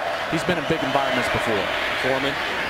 And Foreman really starting to be effective running the football for this Texas team. Matt Romar makes the tackle, but he gains 7 yards on the play. Physical runs, carrying Sooners for 3-4 yards at a time. Second down and 3. Foreman again. Gobbled up by Obo. I think that's the coolest name, Obo. Obo Okoronkwo. Here he comes on the blitz. Mike Stoops dials it up, and he comes directly down the heel line. It's the heels of the offensive lineman. Runs right down the line of scrimmage for the tackle. Third down and 2 at the 33 for Texas. Quick strike, far side, caught, and a first down as Duvernay, again, who had the big touchdown in the last series, picks up 6 and a first down. Will Sunderland out there. He's a backup safety, forced into action. Remember, Ahmad Thomas out right now. Foreman breaking tackles, flag on the play. Foreman refusing to go down. Deontay Foreman, the junior from Texas City, but Reedy set with the tackle. I think that they're going to get OU for a hands to the face. Personal foul, hands to the face, defense, number 13. 15-yard penalty added to the end of the run, first down. That's Ahmad Thomas. Number 14, Emmanuel Beal, actually was the culprit. Junior from Reynoldsburg, Ohio. The linebacker just had his hands up. Good call by the official. And again, these penalties really hurt Oklahoma. That's the third 15-yard variety that we've seen today. First down and 10 at the 41. Only one penalty for Texas as Bouchette is nailed in the backfield. Wow, Jordan Evans, Austin Roberts, 4th sack of the game for OU.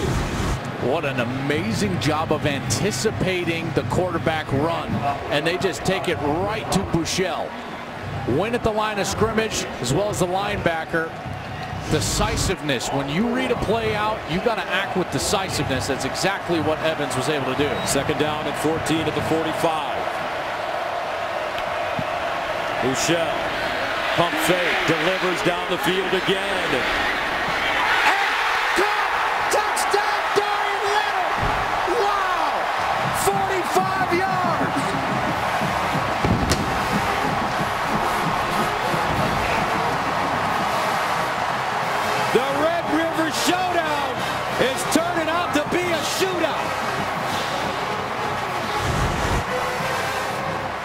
This is just a great catch.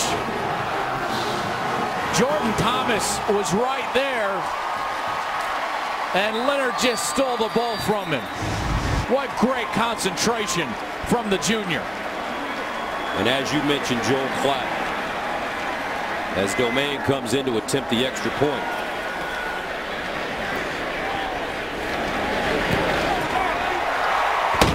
The Longhorns have found their quarterback. Shane Bouchelle pitching the rock. Texas back on top.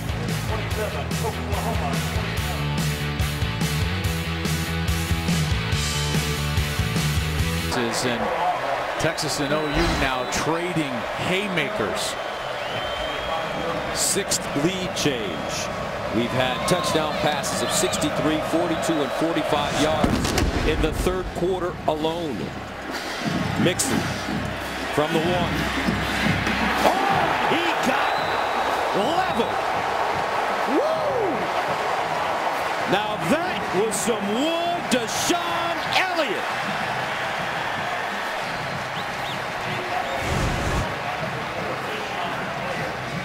Wow.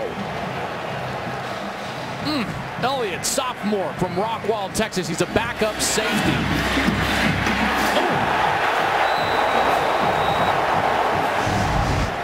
My goodness. Now that is how you tackle. First down and 10 at the 15 for Baker Mayfield. Piron, flag on the play. Piron taken down from behind. Nicely done. Puda Ford, we've been mentioning his name all day.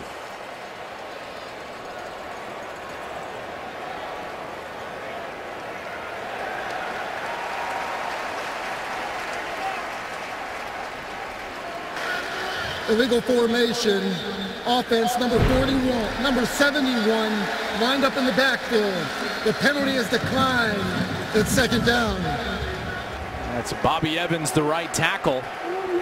Remember, that head needs to be even with the backside of the center, and you can see Bobby Evans about a yard too far in the backfield.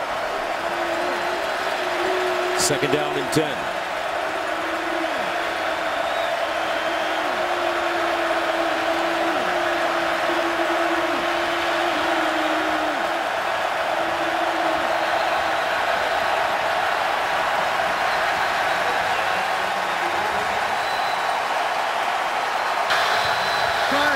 Expiration of the play clock. Oklahoma calls their first timeout of the half. We've seen this time and time again. Wasted timeouts from the Sooners.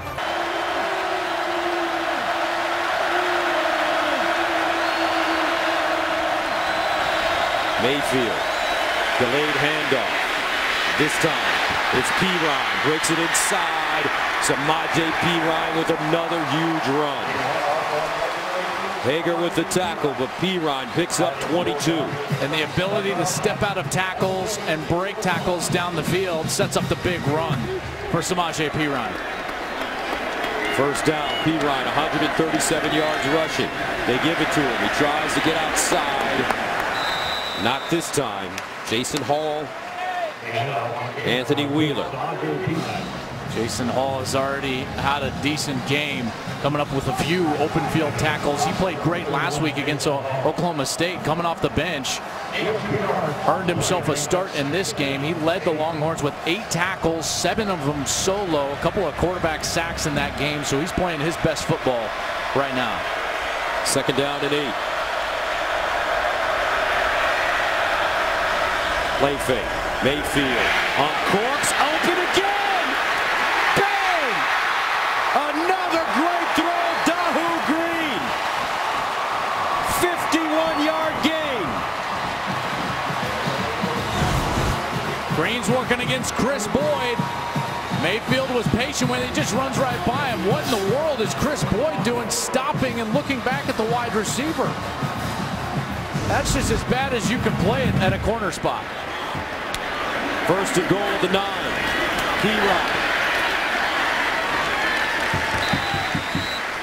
Pirine doing a lot of downhill running now for OU.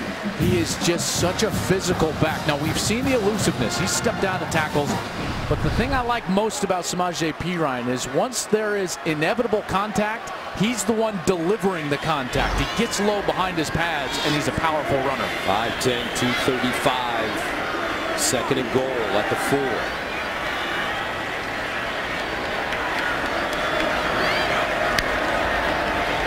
Mayfield lobs it in the end zone, incomplete.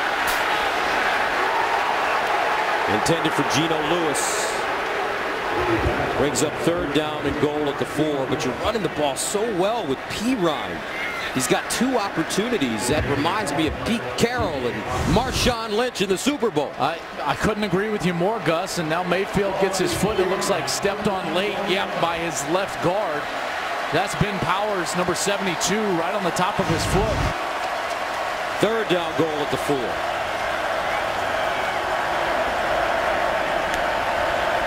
Mayfield, quarterback draw, tries to get there and does. Touchdown, Oklahoma. Third touchdown in 2 weeks for Baker Mayfield running the football.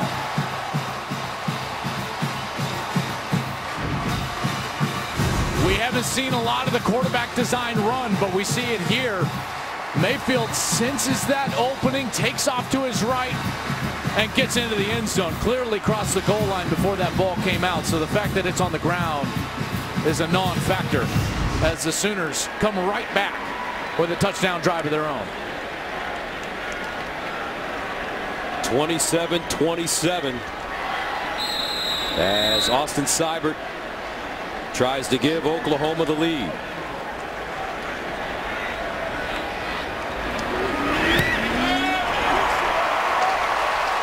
And he does. The 7th lead change.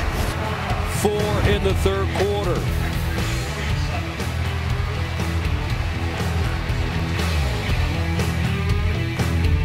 You spent a lot of time with him. What do you have to say about Oklahoma? He was as intense as anybody about OU, and he did not mix words about the fact he's pretty upset about the way that they've been playing, in particular in big moments and big games, Gus. All right, let's go to Mike Hill for a game break. Guys, TCU coming off that loss against Oklahoma, having issues against Kansas. The two teams have combined for 8 turnovers after Kenny Hill's 4th of the game. Ryan Willis, who has 3 of his own, capitalizes 21-yard TD run. So the Jayhawks, which hasn't won an FBS game in nearly 2 years, they got the lead right now, 23-14 in the 4th. We'll keep you posted. Wow. TCU not what they have been in the past defensively, but you would think that their offense would play a little better than that on the road at Kansas. 303 yards of total offense and 4 touchdowns in the last 6.5 minutes. Here's Kyle Porter. Cuts it up. And DJ Ward grabs and brings him down after the gain of a few. Really good defense. You know, one of the great traits for defensive front 7 players, if you're a young football player, keep your shoulders parallel to the line of scrimmage. As soon as you turn them, you create seams in the defense. Ward did an excellent job there. 2nd down and 8. Rochelle. Sideline. And incomplete. That one in and out of the hands of John Burt.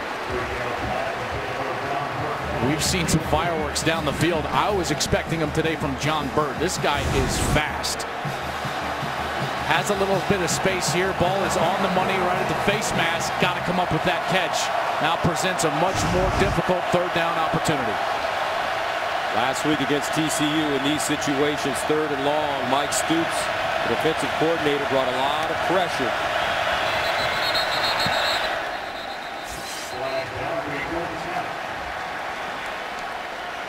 Brandon Hodges moved a little early. False start. Offense, number 58. 5-yard penalty. 3rd down. Hodges, a junior, 6'4", 310 pounds out at the right tackle spot. Just sits just a hair before that snap comes out and makes this even more of a precarious situation for the true freshman quarterback, Shane Buechele. Jake Oliver comes on the field late. 3rd down and 13 at the 22. Texas needs to go to their own 35 for a 1st down. Buechele. Handoff. Porter. And Porter will not get it. Good pursuit by the Oklahoma defense. Neville Gallimore, Obo, Jordan Evans, all in on the play. And that front 7 continues to play well. That has not been their problem defensively. Their problem is big in giving up those big plays down the field. Their rush defense has been terrific. 36 rushes today for Texas, averaging only 2.3 yards per rush.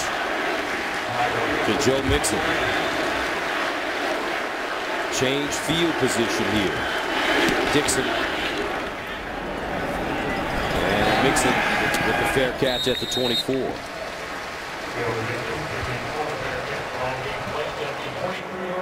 Every weekday morning, Skip Bayless and Shannon Sharp go head-to-head on the day's hottest sports topics. Undisputed with Skip and Shannon weekdays at 9:30 a.m. Eastern, 6:30 a.m. Pacific, only on FS1.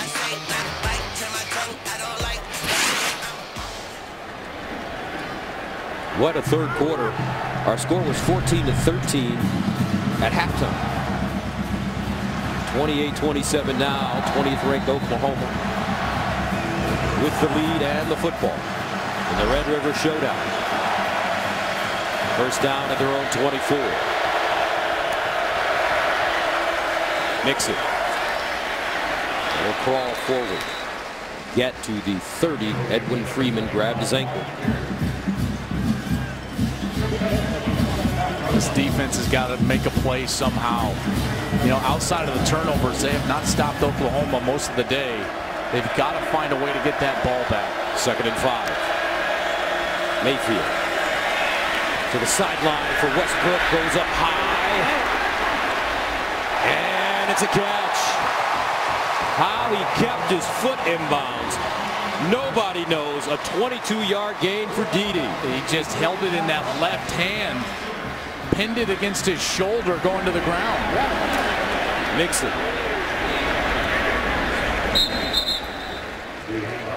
That was so smart of Oklahoma to get up to the line of scrimmage, because I thought that they would at least take a look at this, but they weren't able to get down in time and stop the game. Gets the foot down, and then the question is, did he control it through the ground? Look at it. He's pinned it against his shoulder, and it looks like he controlled it, but they weren't able to take a look because of the tempo of Oklahoma. That's a smart job by Baker Mayfield right there. 9 catches, 185 yards for Westbrook.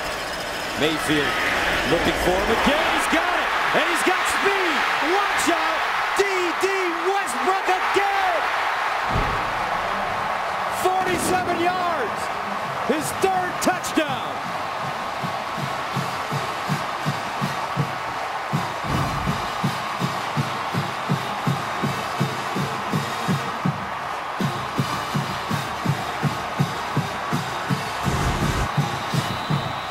You're going up the field and then on a slant right behind him. It clears out and Catches, 232 yards, 3 touchdowns.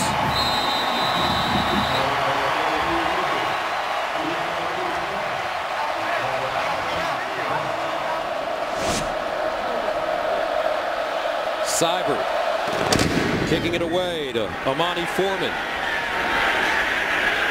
And this time, Brandon Jones, one of the return men, will take a knee in the end zone. going back to Westbrook, Gus, they were clearly without a #1 option on the outside in their Week 1 loss against Houston, and even against Ohio State in that loss at home. Mayfield just didn't have a playmaker on the outside. Now, Dede was playing in those games, but he was dealing with a little bit of a muscle strain in his legs, and he wasn't 100%. This is what they expected from Dede Westbrook. This guy is electric. 10 catches, 232, few tugs. That's a day at the office right there.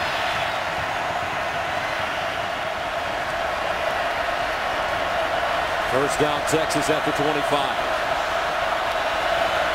Michelle out wide at the 30-yard line, and it's caught by Hurd. Now they call it an incomplete pass. We've seen Buechele underthrow a few of those quick patterns under the outside, trying to get them all the way outside the numbers. Just trying to work a little bit too quick at the quarterback spot. 2nd and 10. Buechele looks the other side, taking his time, fires it, and caught at the 31. Nice catch by Amani Foreman. Offensive line giving Buechele a lot of time to throw the ball. Yeah, and he was patient, staying behind the line, not dedicated himself as a runner. And Foreman did a great job of working back to him, giving him a target, because again, you got to create these short yardage situations. And now the 18-wheeler package coming out for the Longhorns. Tyrone swoops. 3rd down and 4.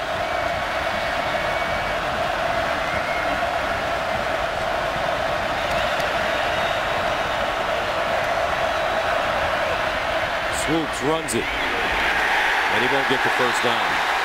Questionable call on 3rd down and 4. I totally agree. Sterling Gilbert, remember, this is his first opportunity in a Red River showdown. Coming from Tulsa, they hired him in the off season, first season at Texas. It's a first opportunity for Shane Buechele in this game. The problem with that 18-wheeler package is they have shown zero ability to throw the ball out of it. And without that threat, the defense can sell out to stop the run, as Brandon Hodges, the right tackle, number 58, is the Longhorn down on the ground being attended to after that last snap. When you think about it, Swoops in his career has thrown for over 3,000 yards and 17 touchdowns. But nowadays, when he comes in the game, you just expect it to be a run, and the defense knows that as well. And there's only a few runs that they've actually shown. You know, it's either that full quarterback power look where everyone's leading for Tyrone Swoops, in particular over a tackle position, as Hodges is up now on his feet, getting helped off the field. Or they're going to run that zone read, which we saw on the last third down. But, you know, I certainly would think that having Buechele out there with that quick passing game, they've been open on the hitches and some of those out routes, that would have been the better option for Texas there on the last third down. Dixon punting from the 20, and Joe Mixon is back at his own 25.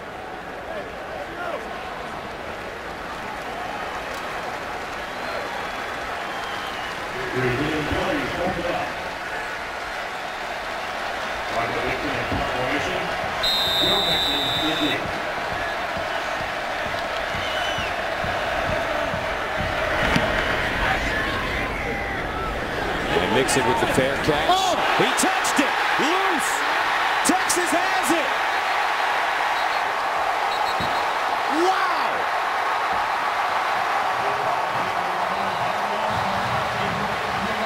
On the field as the ball was muffed by the receiving team and recovered by the kickers. Because it was still a kick, it may not be advanced. It'll be Texas's ball, 1st and 10 at the spot of recovery. What a break for the Longhorns. I have no idea why Mixon didn't catch this. Based on the shadow, maybe he looked up into the sun or was just misplaying it after signaling for the fair catch. Clearly hit him, and after the recovery, that ball hits him right in the chest. Clearly recovered. Great break for Texas again. They've gotten plenty of them during the course of this game. They've got to take advantage of this one. Another short field for their offense. Chris Boyd with the recovery for UT. And now the Longhorns have it at the Oklahoma 23.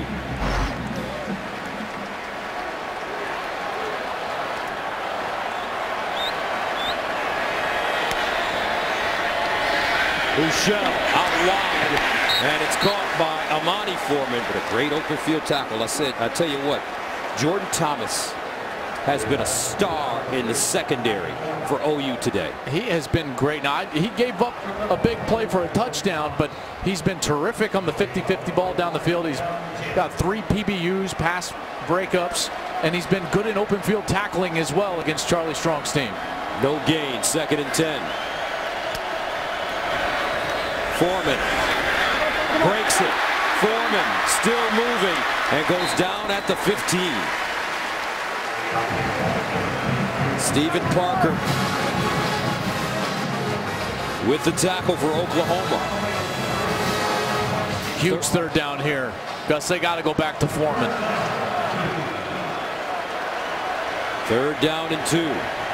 Foreman, 19 carries, 69 yards. Play fake. Buechele rolls, looks, fires. Intercepted. Will Sunderland.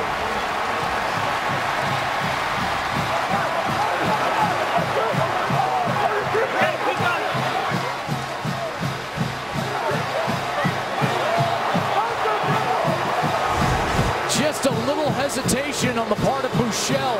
He's open right there, and then Sunderland closes the window as Armani Foreman's got to come back to the ball.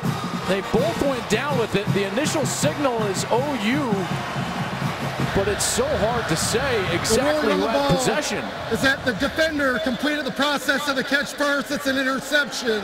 1st and 10, Oklahoma.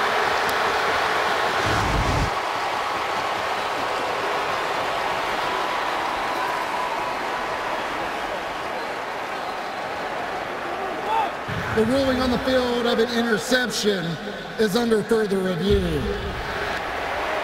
And this should be an interesting one to watch. It will, absolutely. I mean, Sunderland, backup safety, sophomore, Midwest City, Oklahoma. He's played in 9 career games. And you see his Foreman's got to come back. And Sunderland gets to the ball first, but you feel like they both have some bit of possession. That's going to be so difficult to overturn. Again, call on the field becomes so important. I don't see anything that would change the ruling on the field.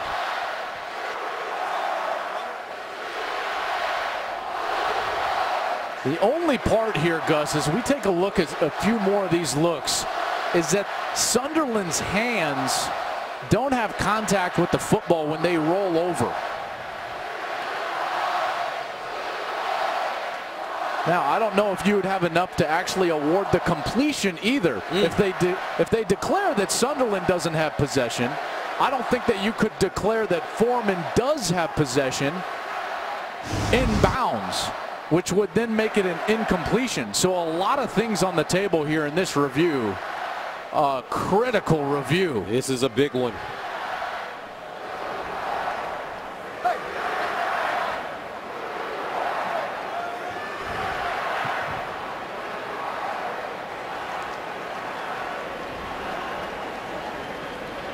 The call on the field, I don't see enough for this to be overturned. At most, if you're going to overturn this call, Gus, the only way is incomplete. The ruling on the field of an interception stands. First down. Yeah, that's exactly what they were thinking in the replay booth. Nothing there to change the call. And a huge break for Oklahoma. Will Sunderland play the game so far? What a crucial interception, as we've seen far too many turnovers from both of these teams so far today. 2 for Texas, 4 for Oklahoma. First interception of the day for Buechele. OU with the football. First down and 10. Mayfield handing it off. And they'll get to the 10-yard line as Pirine is stopped by Paul Boyette. These are the moments when play-action pass are so effective, because you can tell the defense, the front seven, they are selling out to stop the run. With Pirine and Mixon in the backfield, this is when you can get loose down the field. Watch Mark Andrews. And they'll hand it off to Mixon. And Mixon slashing through the Texas defense and picks up the first down.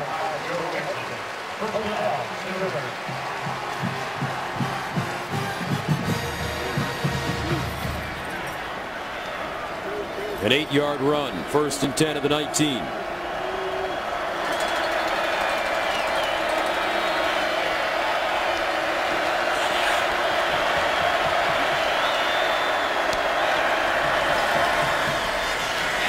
Another run for OU. Pirine still on his feet. Samaje Pirine over 100 yards rushing. 151 to be exact. And this offense is just churning it out. 530 plus yards of offense. They've snapped the ball 58 times. They've gained 9.2 yards per play in this ball game. Second and 6. Mayfield to Mixon. Well defended that time by Texas, as Hager and Puna Ford combined on the tackle. Gotta love what Paul Boyette is able to do. He didn't make the play, but he's in the backfield and he forces Mixon to jump cut before he wants to, and forces this longer third down scenario. Third down and 5 at the 24.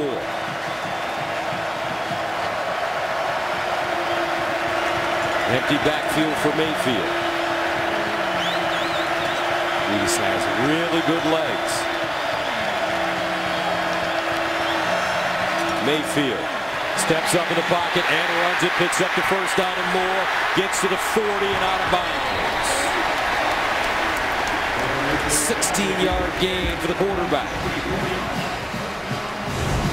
Gotta love Eric Wren, 58 the center. Watch his block. He opens it all up. The blitz comes and he takes it and washes it all the way down to the ground. And then it's like the Red Sea opens up. Mayfield has all sorts of room, man coverage in the back end, and an easy conversion based on the center's block, Eric Wren, senior from Mesquite, Texas. First down at the 49.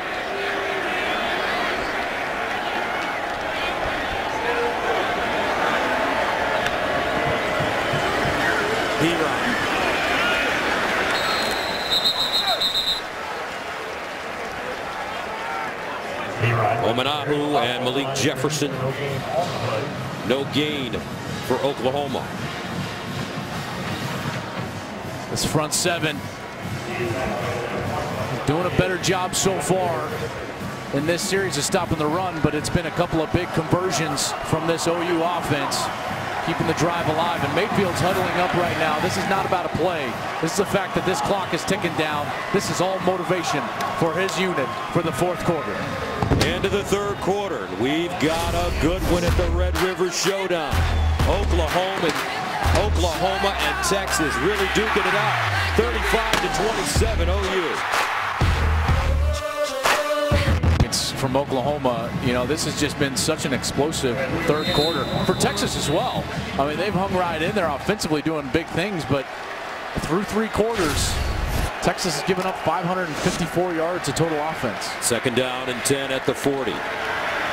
Play fake. Mayfield with a man in his face finds Andrews. He picks up a first down with more room at the 40, 35, 30. Mark Andrews. He's dropped a couple today, but that's a huge 30-yard gain. And they tricked him with the formation. They had an unbalanced line towards the left, and it looked like he was lined up as the tackle, but he was an eligible player. They're just a man removed from the center position. That's why they ran up to the line of scrimmage quickly, snapped the football, and then got onto the edge. First down and 10 at the 31.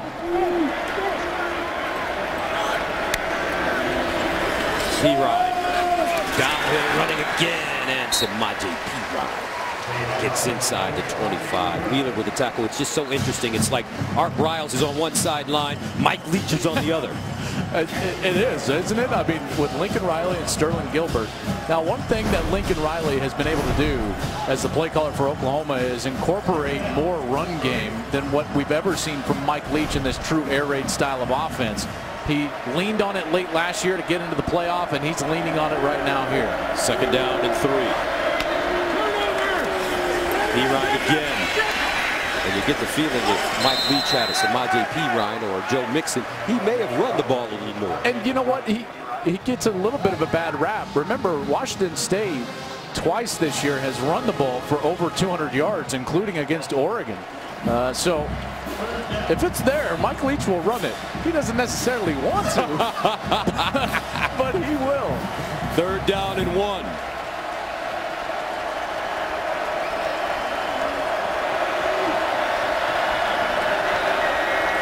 P-Ryan straight ahead, and he gets it.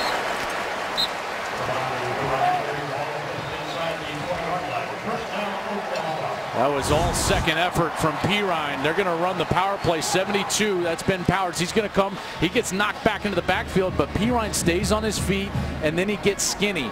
Watch how he gets skinny, and then he just starts churning his feet to get that extra yard and move the chains.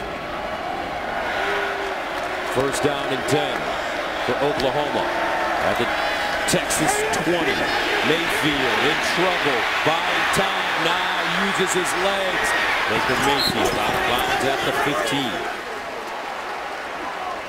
A 6-yard gain. We praised their tackling, speaking of Texas, early in the game. They missed so many tackles, but here, missed opportunities. One Texas player, two Texas players. Paul Boyette, number 93, had a chance at Mayfield and a huge sack to put him off schedule, but Mayfield gets loose and creates a nice second and short. This is a great time for play action to go in the end zone. Watch D.D. Westbrook. It's been his day. Mayfield hands it off. P-Rod heading to the end zone. Crashes forward and goes down at the 2. Samaje P-Rod. A bowling ball. A 10-yard gain. First and goal at the 3. And this is the exact style of drive that their defense needed. A little rest on the sideline. You know that they're going to be threatened by Texas's offense, and they're getting a nice rest here from their offense. P-Rod again. Touchdown OU.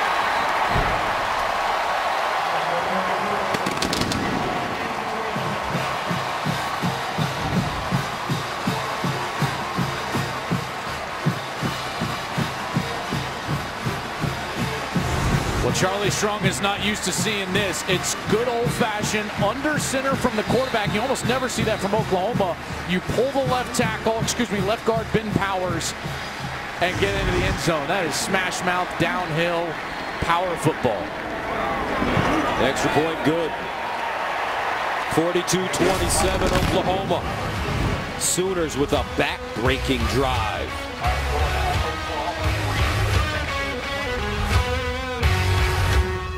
He's been absolutely sensational. Likely the winner if the award was given today, but I got a sleeper for you. J.T. Barrett. You know he's going to be there at the end of the year, likely with an undefeated team facing Michigan. He's going to have those big stages. He's been excellent so far.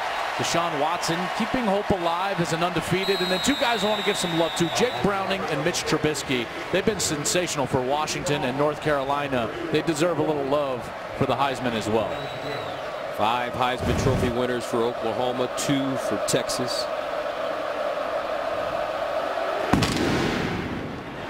This one short, picked up at the 22-yard line, and Texas gets it to the 33 before being knocked out of bounds. Let's go to Mike Hill for a game break. Fellas, sloppy play in the Notre Dame-NC State game, expected with the effects of Hurricane Matthew bearing down. But Ryan Finley just throws this pitch away here on 3rd down. That led to a botched field goal attempt on 4th down. Kyle Bombard, the kicker, gets gobbled up. Still just 3-3 in the 3rd period of play. Back to you. That's like backyard, you know, when it's raining, you get your buddies out there, or it's snowing. If you live in a state that's got snow, you get your buddies out there playing in the elements. 1st down, Foreman. And he'll get to the 40. Let's go downstairs to Shannon. Just an injury update on Texas right tackle Brandon Hodges. He has been taken to the locker room, right ankle injury. So they have him in there for observation right now, guys. Thank you. 2nd down and 3. Foreman again looking for the 1st down. He has it as he just hops through the hole, still moving at the 40. Spinning down, and he gets to the Oklahoma 31. 28-yard gain. When the defense loses their edge and their urgency, missed tackles happen, and you just get the sense OU didn't have that same fire in this series. They come out and miss a few on Foreman. Now Bouchel to the sideline. And it's caught by the twin, Amante Foreman. We saw this last week against TCU. A couple of great series from this OU defense, but then they lost the momentum and TCU came right back. Texas moving quickly again as the Longhorns pick up the 1st down. A lot of time left in this game. 10:58, 42-27. You know Texas can move the ball. 1st and 10 at the 20. Foreman outside with a lane. And Foreman goes down at the 9. Another 1st down for UT. Jordan Evans stops him. There's nobody on this side, and then they get inside from the defensive end, inside pressure. Far side, caught. Looking for the end zone. Amante Foreman is there.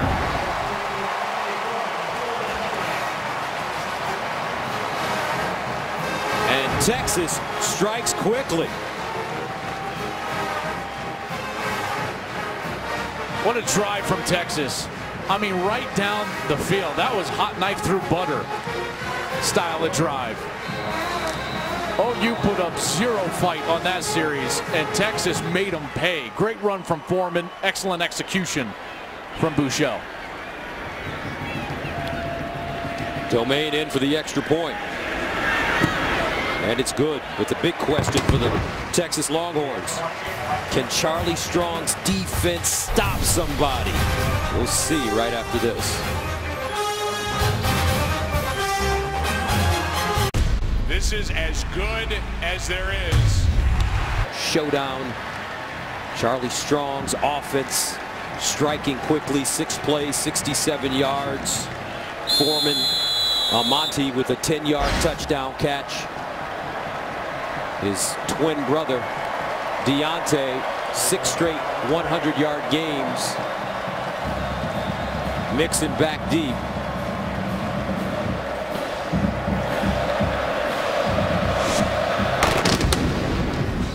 And Mixon will get a chance from the 3. Oh, another good special teams tackle by Texas. They have been really doing a terrific job. Deshaun Elliott again on special teams. He has been flying down the field twice. He got Mixon earlier in the game right below the chin and does it again. Elliott's been tremendous on special teams coverage, and now it's really up to those guys. The offensive line for Oklahoma. 10:30 left. They had a nice long drive on their last possession. This is going to be a heavy dose of run from Oklahoma. And remember last week against TCU, after a big lead, Oklahoma fell asleep and allowed the Horned Frogs to get back into the game. They swing it out. Mixon. And Mixon taken down by Malik Jefferson. Really nice play from Malik Jefferson. Some misdirection, faking the run, and then getting the ball on the outside to a very dangerous athlete in Joe Mixon. But Jefferson was not fooled at all. This kid's a terrific player. Freshman All-American honors a year ago. Honorable mention All Big 12. Big 12 Defensive Freshman of the Year. Terrific talent. 2nd down and 9 at the 19 after the 1-yard pickup. P-Rhymes. Texas Tech.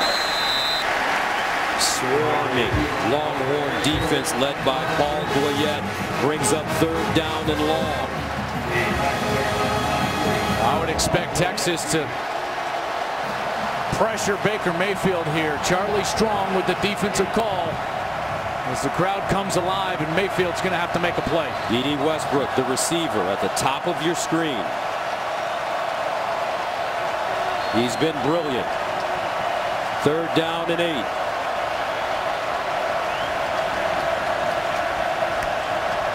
Mayfield looking, steps up, in trouble, steps back, wide open, caught by his fullback, Dimitri Flowers. And a 1st down for OU. Flowers is actually blocking right there, and then he escapes and just finds himself wide open after Mayfield was scrambling around. What an excellent job from Mayfield, keeping himself alive, but then Dimitri Flowers, who was in the protection, finds some open space. A 15-yard gain and a 1st down for OU. P-Ryan. And he'll get to the 40. Just seems like every time Texas has 2 steps forward, they take a step back on 3rd down, and they allow a big conversion and the opportunity for Oklahoma to stay on the field.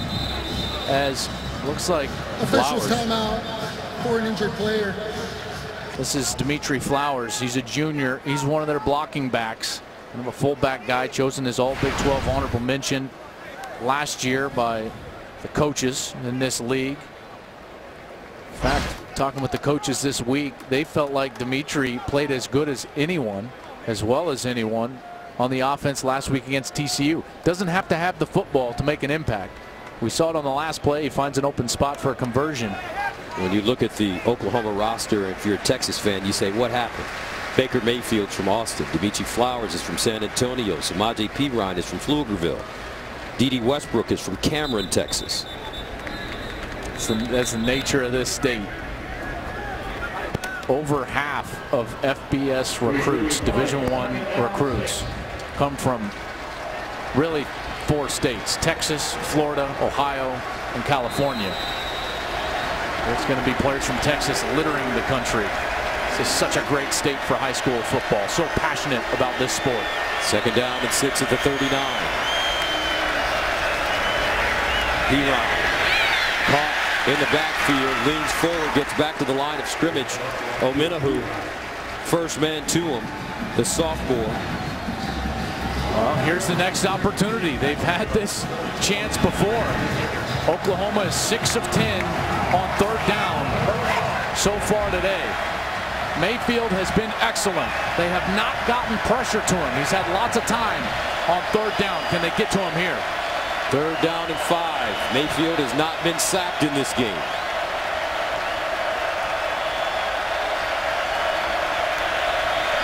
Baker Mayfield, here comes a blitz. Mayfield steps into his throw and has Geno Lewis for another 1st down. Just the slide in the pocket. Here comes Texas. They're going to come on the blitz. It looks like he's wide open. A great block from Orlando Brown, who screams down, gets hands on the linebacker, and he's the one that allowed Mayfield to slide out and find Geno Lewis for another third down conversion. They are now 7 of 11 today on third down. That time a gain of 14. First down and 10 at the Texas 46. P-Ryan. And he'll pick up 6 yards. Malcolm Roach with the tackle. Seems like every single time he touches the ball, it's 6 yards. It's exactly what he's been averaging, 6.5 on the day. 28 carries for P-Ryan. 6.6 per. Couple of touchdowns. Talk about a workhorse. 190 yards rushing for Samaje P-Ryan. 2nd and 5 at the 41.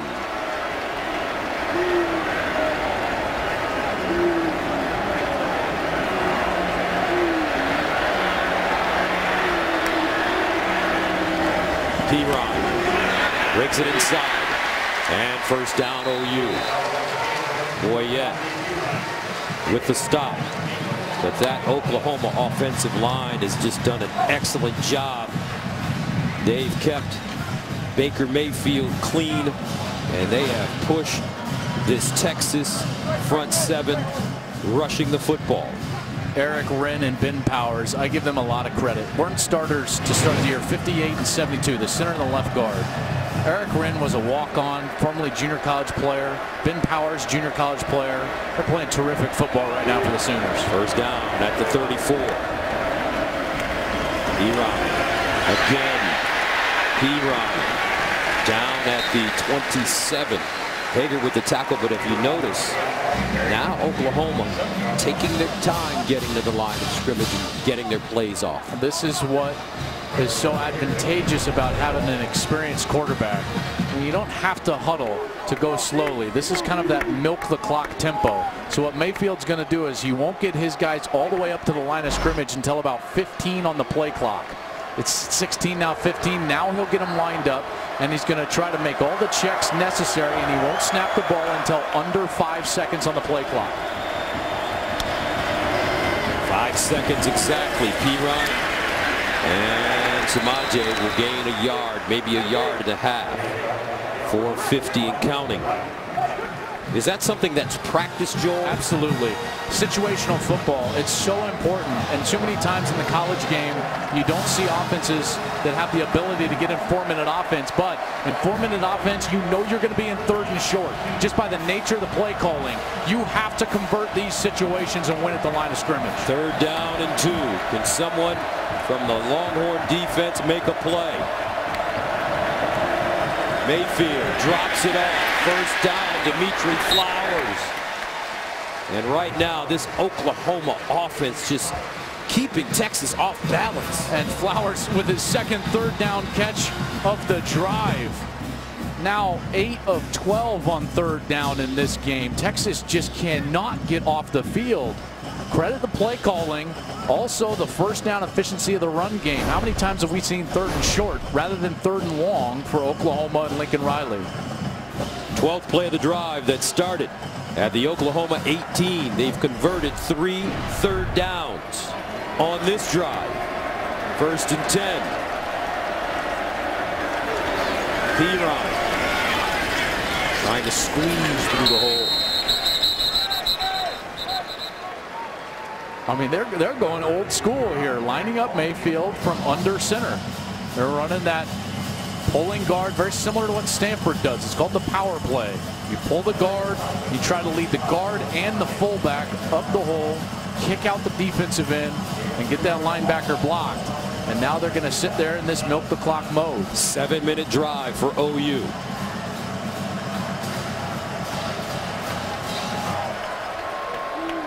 Second and 7 at the 20.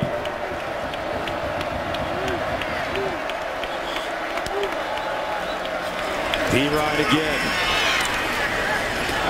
And a helmet flying off. It's P-Ryan, so he'll have to come out of the game. And now Mixon quickly steps on the field. Well, that's not the guy you want coming out of the game on 3rd and short. He's been so effective for him in that scenario. Texas is going to have to call a timeout. The Sooners are taking the air out of the ball in this drive, and it's been called 1-800-DIRECT-TV. The Cotton Bowl in Dallas, Texas. 92,000 plus in attendance for the Red River Showdown, and they have seen a show. 42-34 OU with the lead and the ball, faced with a 3rd down and 3. Joe Mixon in the backfield for Samaje Perine. They run the option. Quick pitch. He lost it. And Mayfield jumps on the ball.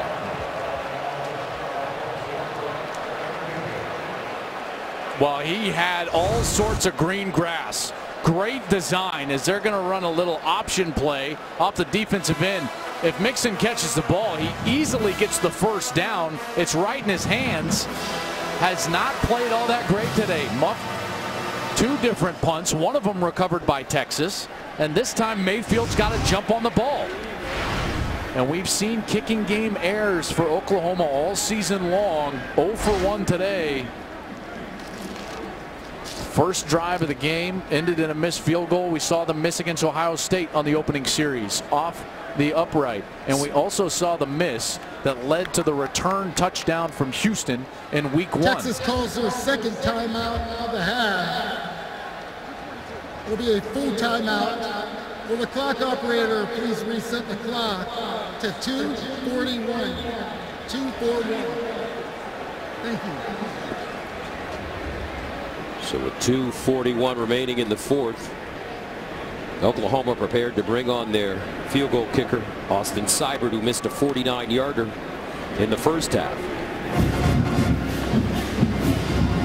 And in this huddle, on one side, you're going over all the details for Oklahoma. You're reminding all the offensive linemen just the little details of making sure they step down, seal off the inside gap, try to make sure that the snapper and holder understand, hey, just like any other kick. On the other side, Texas, they're talking about any and all fake possibilities. You just never know in this situation.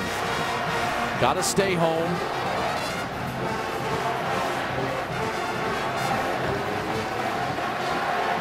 This ball will be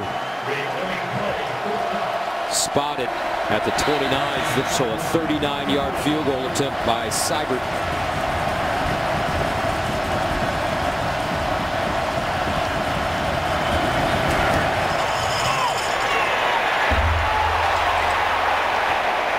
And it's good. Wow. That one crawling over the crossbar. Off the upright again.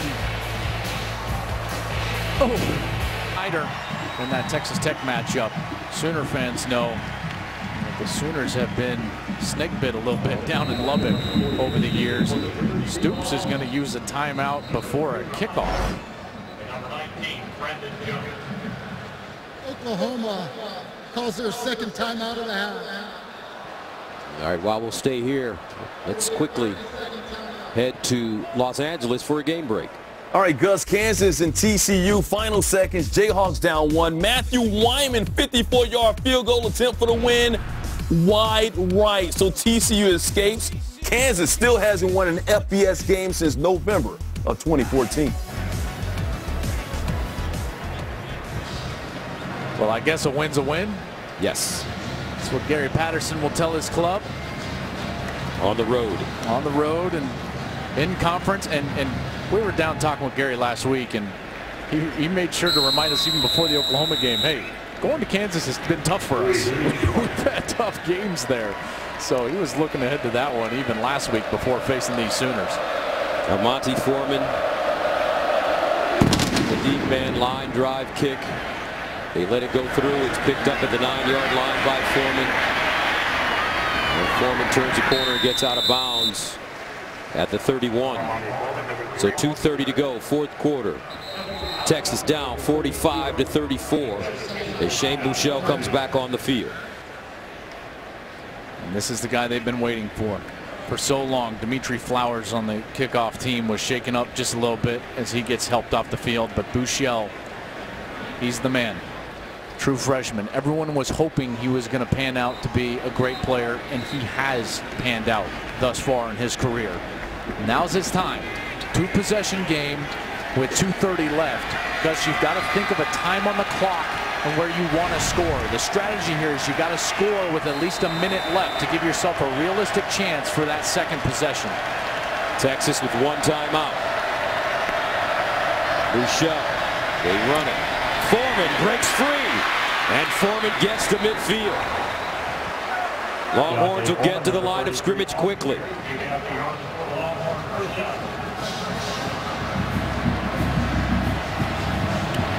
Bouchel, far side, caught. And it's Johnson. Gets the first down. Clock will stop. We've got a Sooner down. DJ Ward, number 87. Another Sooner down. Boy, this defense is just decimated right now. You know, we saw this exact strategy from Texas on the last series. They started out with a Foreman run. He got loose against Stoops' defense, and then it was immediately to that outside game. The quick throws to the outside, wide receiver screens, getting easy first downs and easy completions, and it's working so far on this drive as well.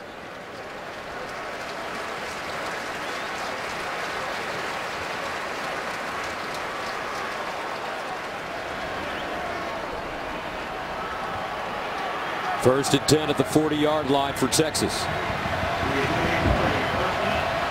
Wouldn't be surprised to see him go right back to Foreman here. And they do. Foreman trying to get through the hole and gets to the 35. The reason that's all of a sudden successful is Oklahoma has scared those deep balls, so they've got their safeties way back and deep. Not enough men up front to stop the run. Bouchel, pump fake, looks downfield, throws a strike, and they get out of bounds. Nicely done by Jake Oliver. Oliver read it beautifully. They were trying to get a ball deep down the field as they faked the screen, but Oliver saw that the defense had sunk and just stopped right away. First down at 10 at the 22.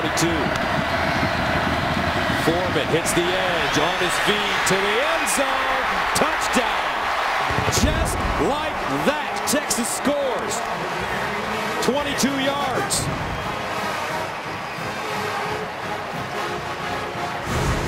There is nobody covering this gap.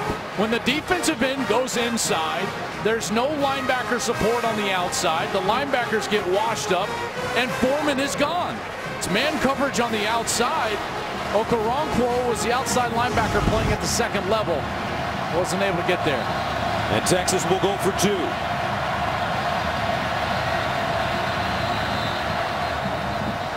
And a timeout called by Oklahoma. Oklahoma calls their 3rd and final timeout of the game. 30 seconds.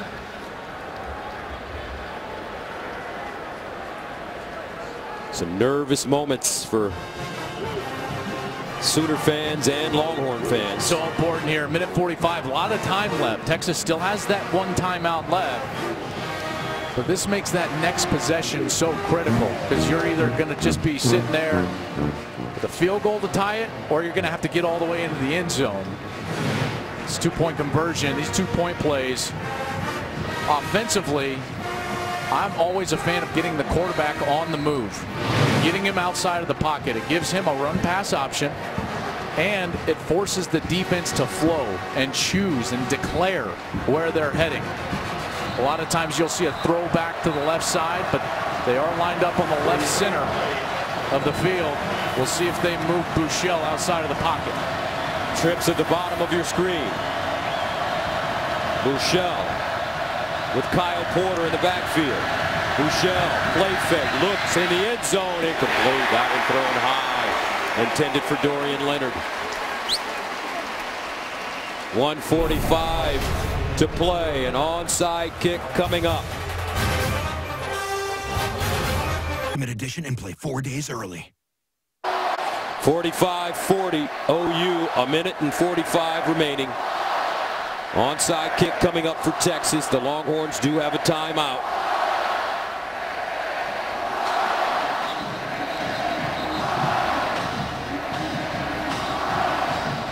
So Trent Domain Needs to put some English on this football. That's right. The high hopper. And Oklahoma is going to send their great wide receiver, D.D. Westbrook, to that far side. They've also got number 5, Geno Lewis, the tight end, over to that side. There's the kick, and it's covered up. Mark Andrews on the hands team.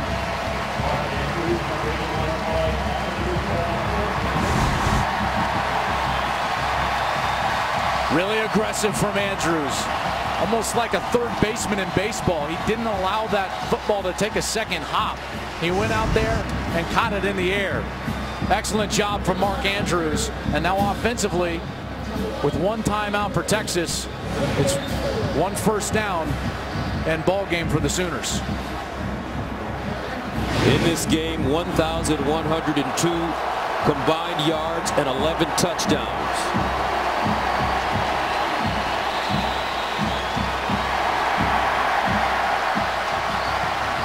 And now the Oklahoma fans rising.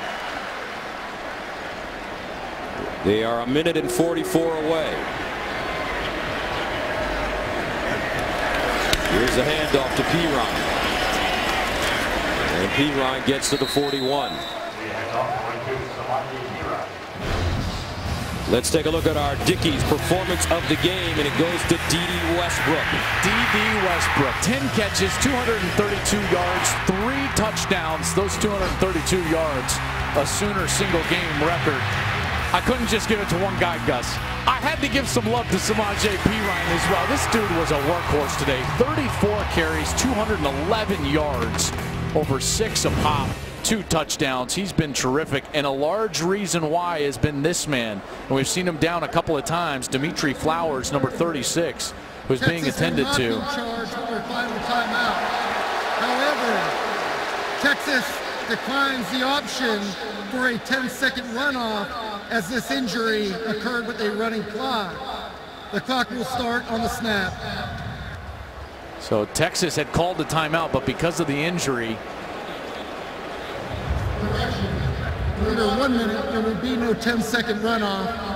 The clock will start on the ready for play. That's right. Reggie Smith just clarifying 10-second subtraction runoff only applies in under a minute. But now Charlie saves that timeout. That's critical, obviously, forcing Oklahoma to make a first down as Dimitri Flowers. I mean, this guy, he's got 2 third-down catches and big conversions. He's been so good today. He has left it all on the field in this Red River Showdown. And I think we did a good job today, partner. We didn't say shootout. We didn't say rivalry. Texas will not call a timeout. The clock will start on the ready for play. Well, that's, you're a professional. You're showing discipline. You're a professional. Like a great running back. You show great patience. Too physical for me. This guy's a great running back. Samaje Perine. 2nd down and 7 at the 41. Well, that timeout being saved for Texas, that's a big deal. Now Oklahoma with this running clock now, he'll take it inside of 5 in the game clock, and then it'll be number 32 once more.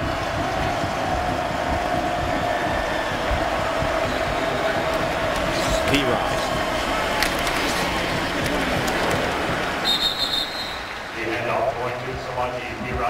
Texas calls their final timeout and a half. So with 1 minute and 10 remaining. 30 seconds.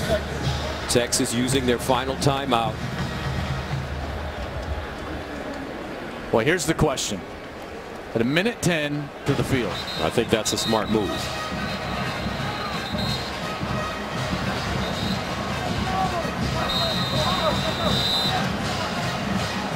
Texas's offense just went right down the field in their last 2 series, under a minute, and scored touchdowns. Game rests on this play call right here. 3rd down and 5 at the 39. 1 minute and 10 to go. Play fake. Mayfield wants to run it. Almost lost it. He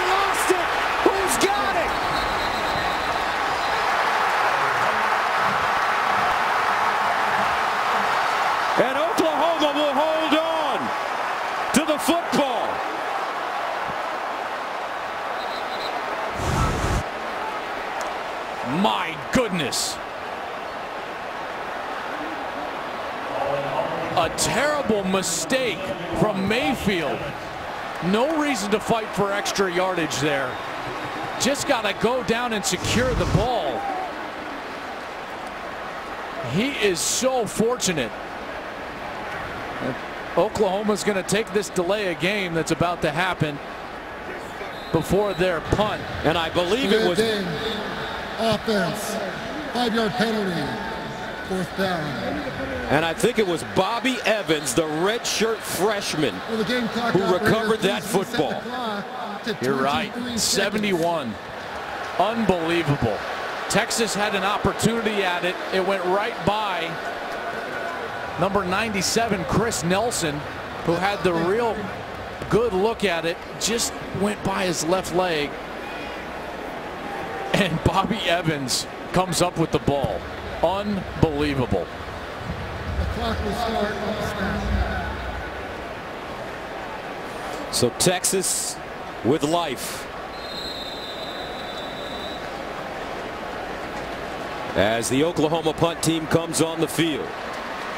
Texas has got to sell out to try to block this kick. As Jerry Garcia would say, the Longhorns need a miracle. Sider gets it away. And fair caught at the 10. 17 seconds remaining for this young man, Shane Buechele. No timeouts. He needs a touchdown. How do you do it?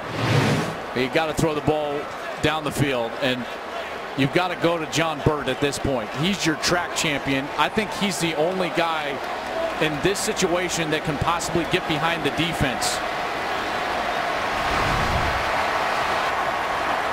The safeties for Oklahoma should not be closer than 25 yards at the snap of the ball. There would be no reason for that.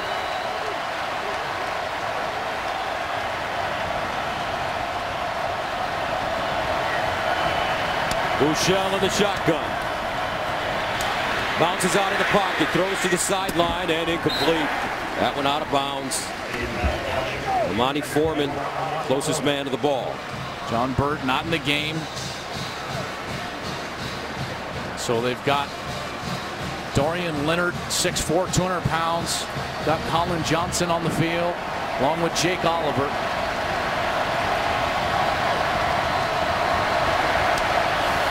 Buechele steps up, buys time, and runs it out of bounds with 5 seconds to go. Well, now you got to complete the ball, and you got to start the process of pitching it backwards. This is going to be the lateral game.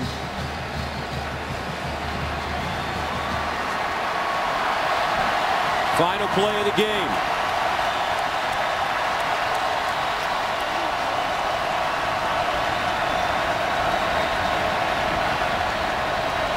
Buechele with time. Buechele runs it. Here we go. Looking for a pitch man. Finds Leonard. Leonard throws it to the sideline. They throw it back. Leonard. Keep away. They throw it across the field.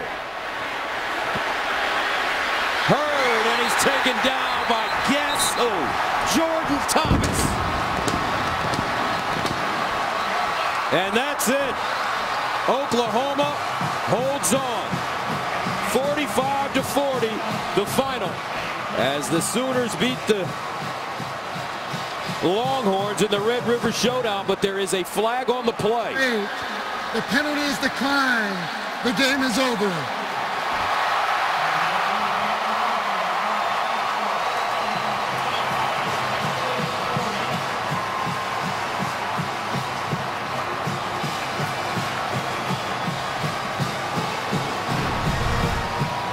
Fifth win versus Texas in the last 7 meetings. Bob Stoops gets closer to Darrell Royal. That's his 11th win in the Red River Showdown. Stoops, one of 2 coaches with double-digit wins in this rivalry. He now has 11. Darrell Royal, the legendary Texas coach, had 12.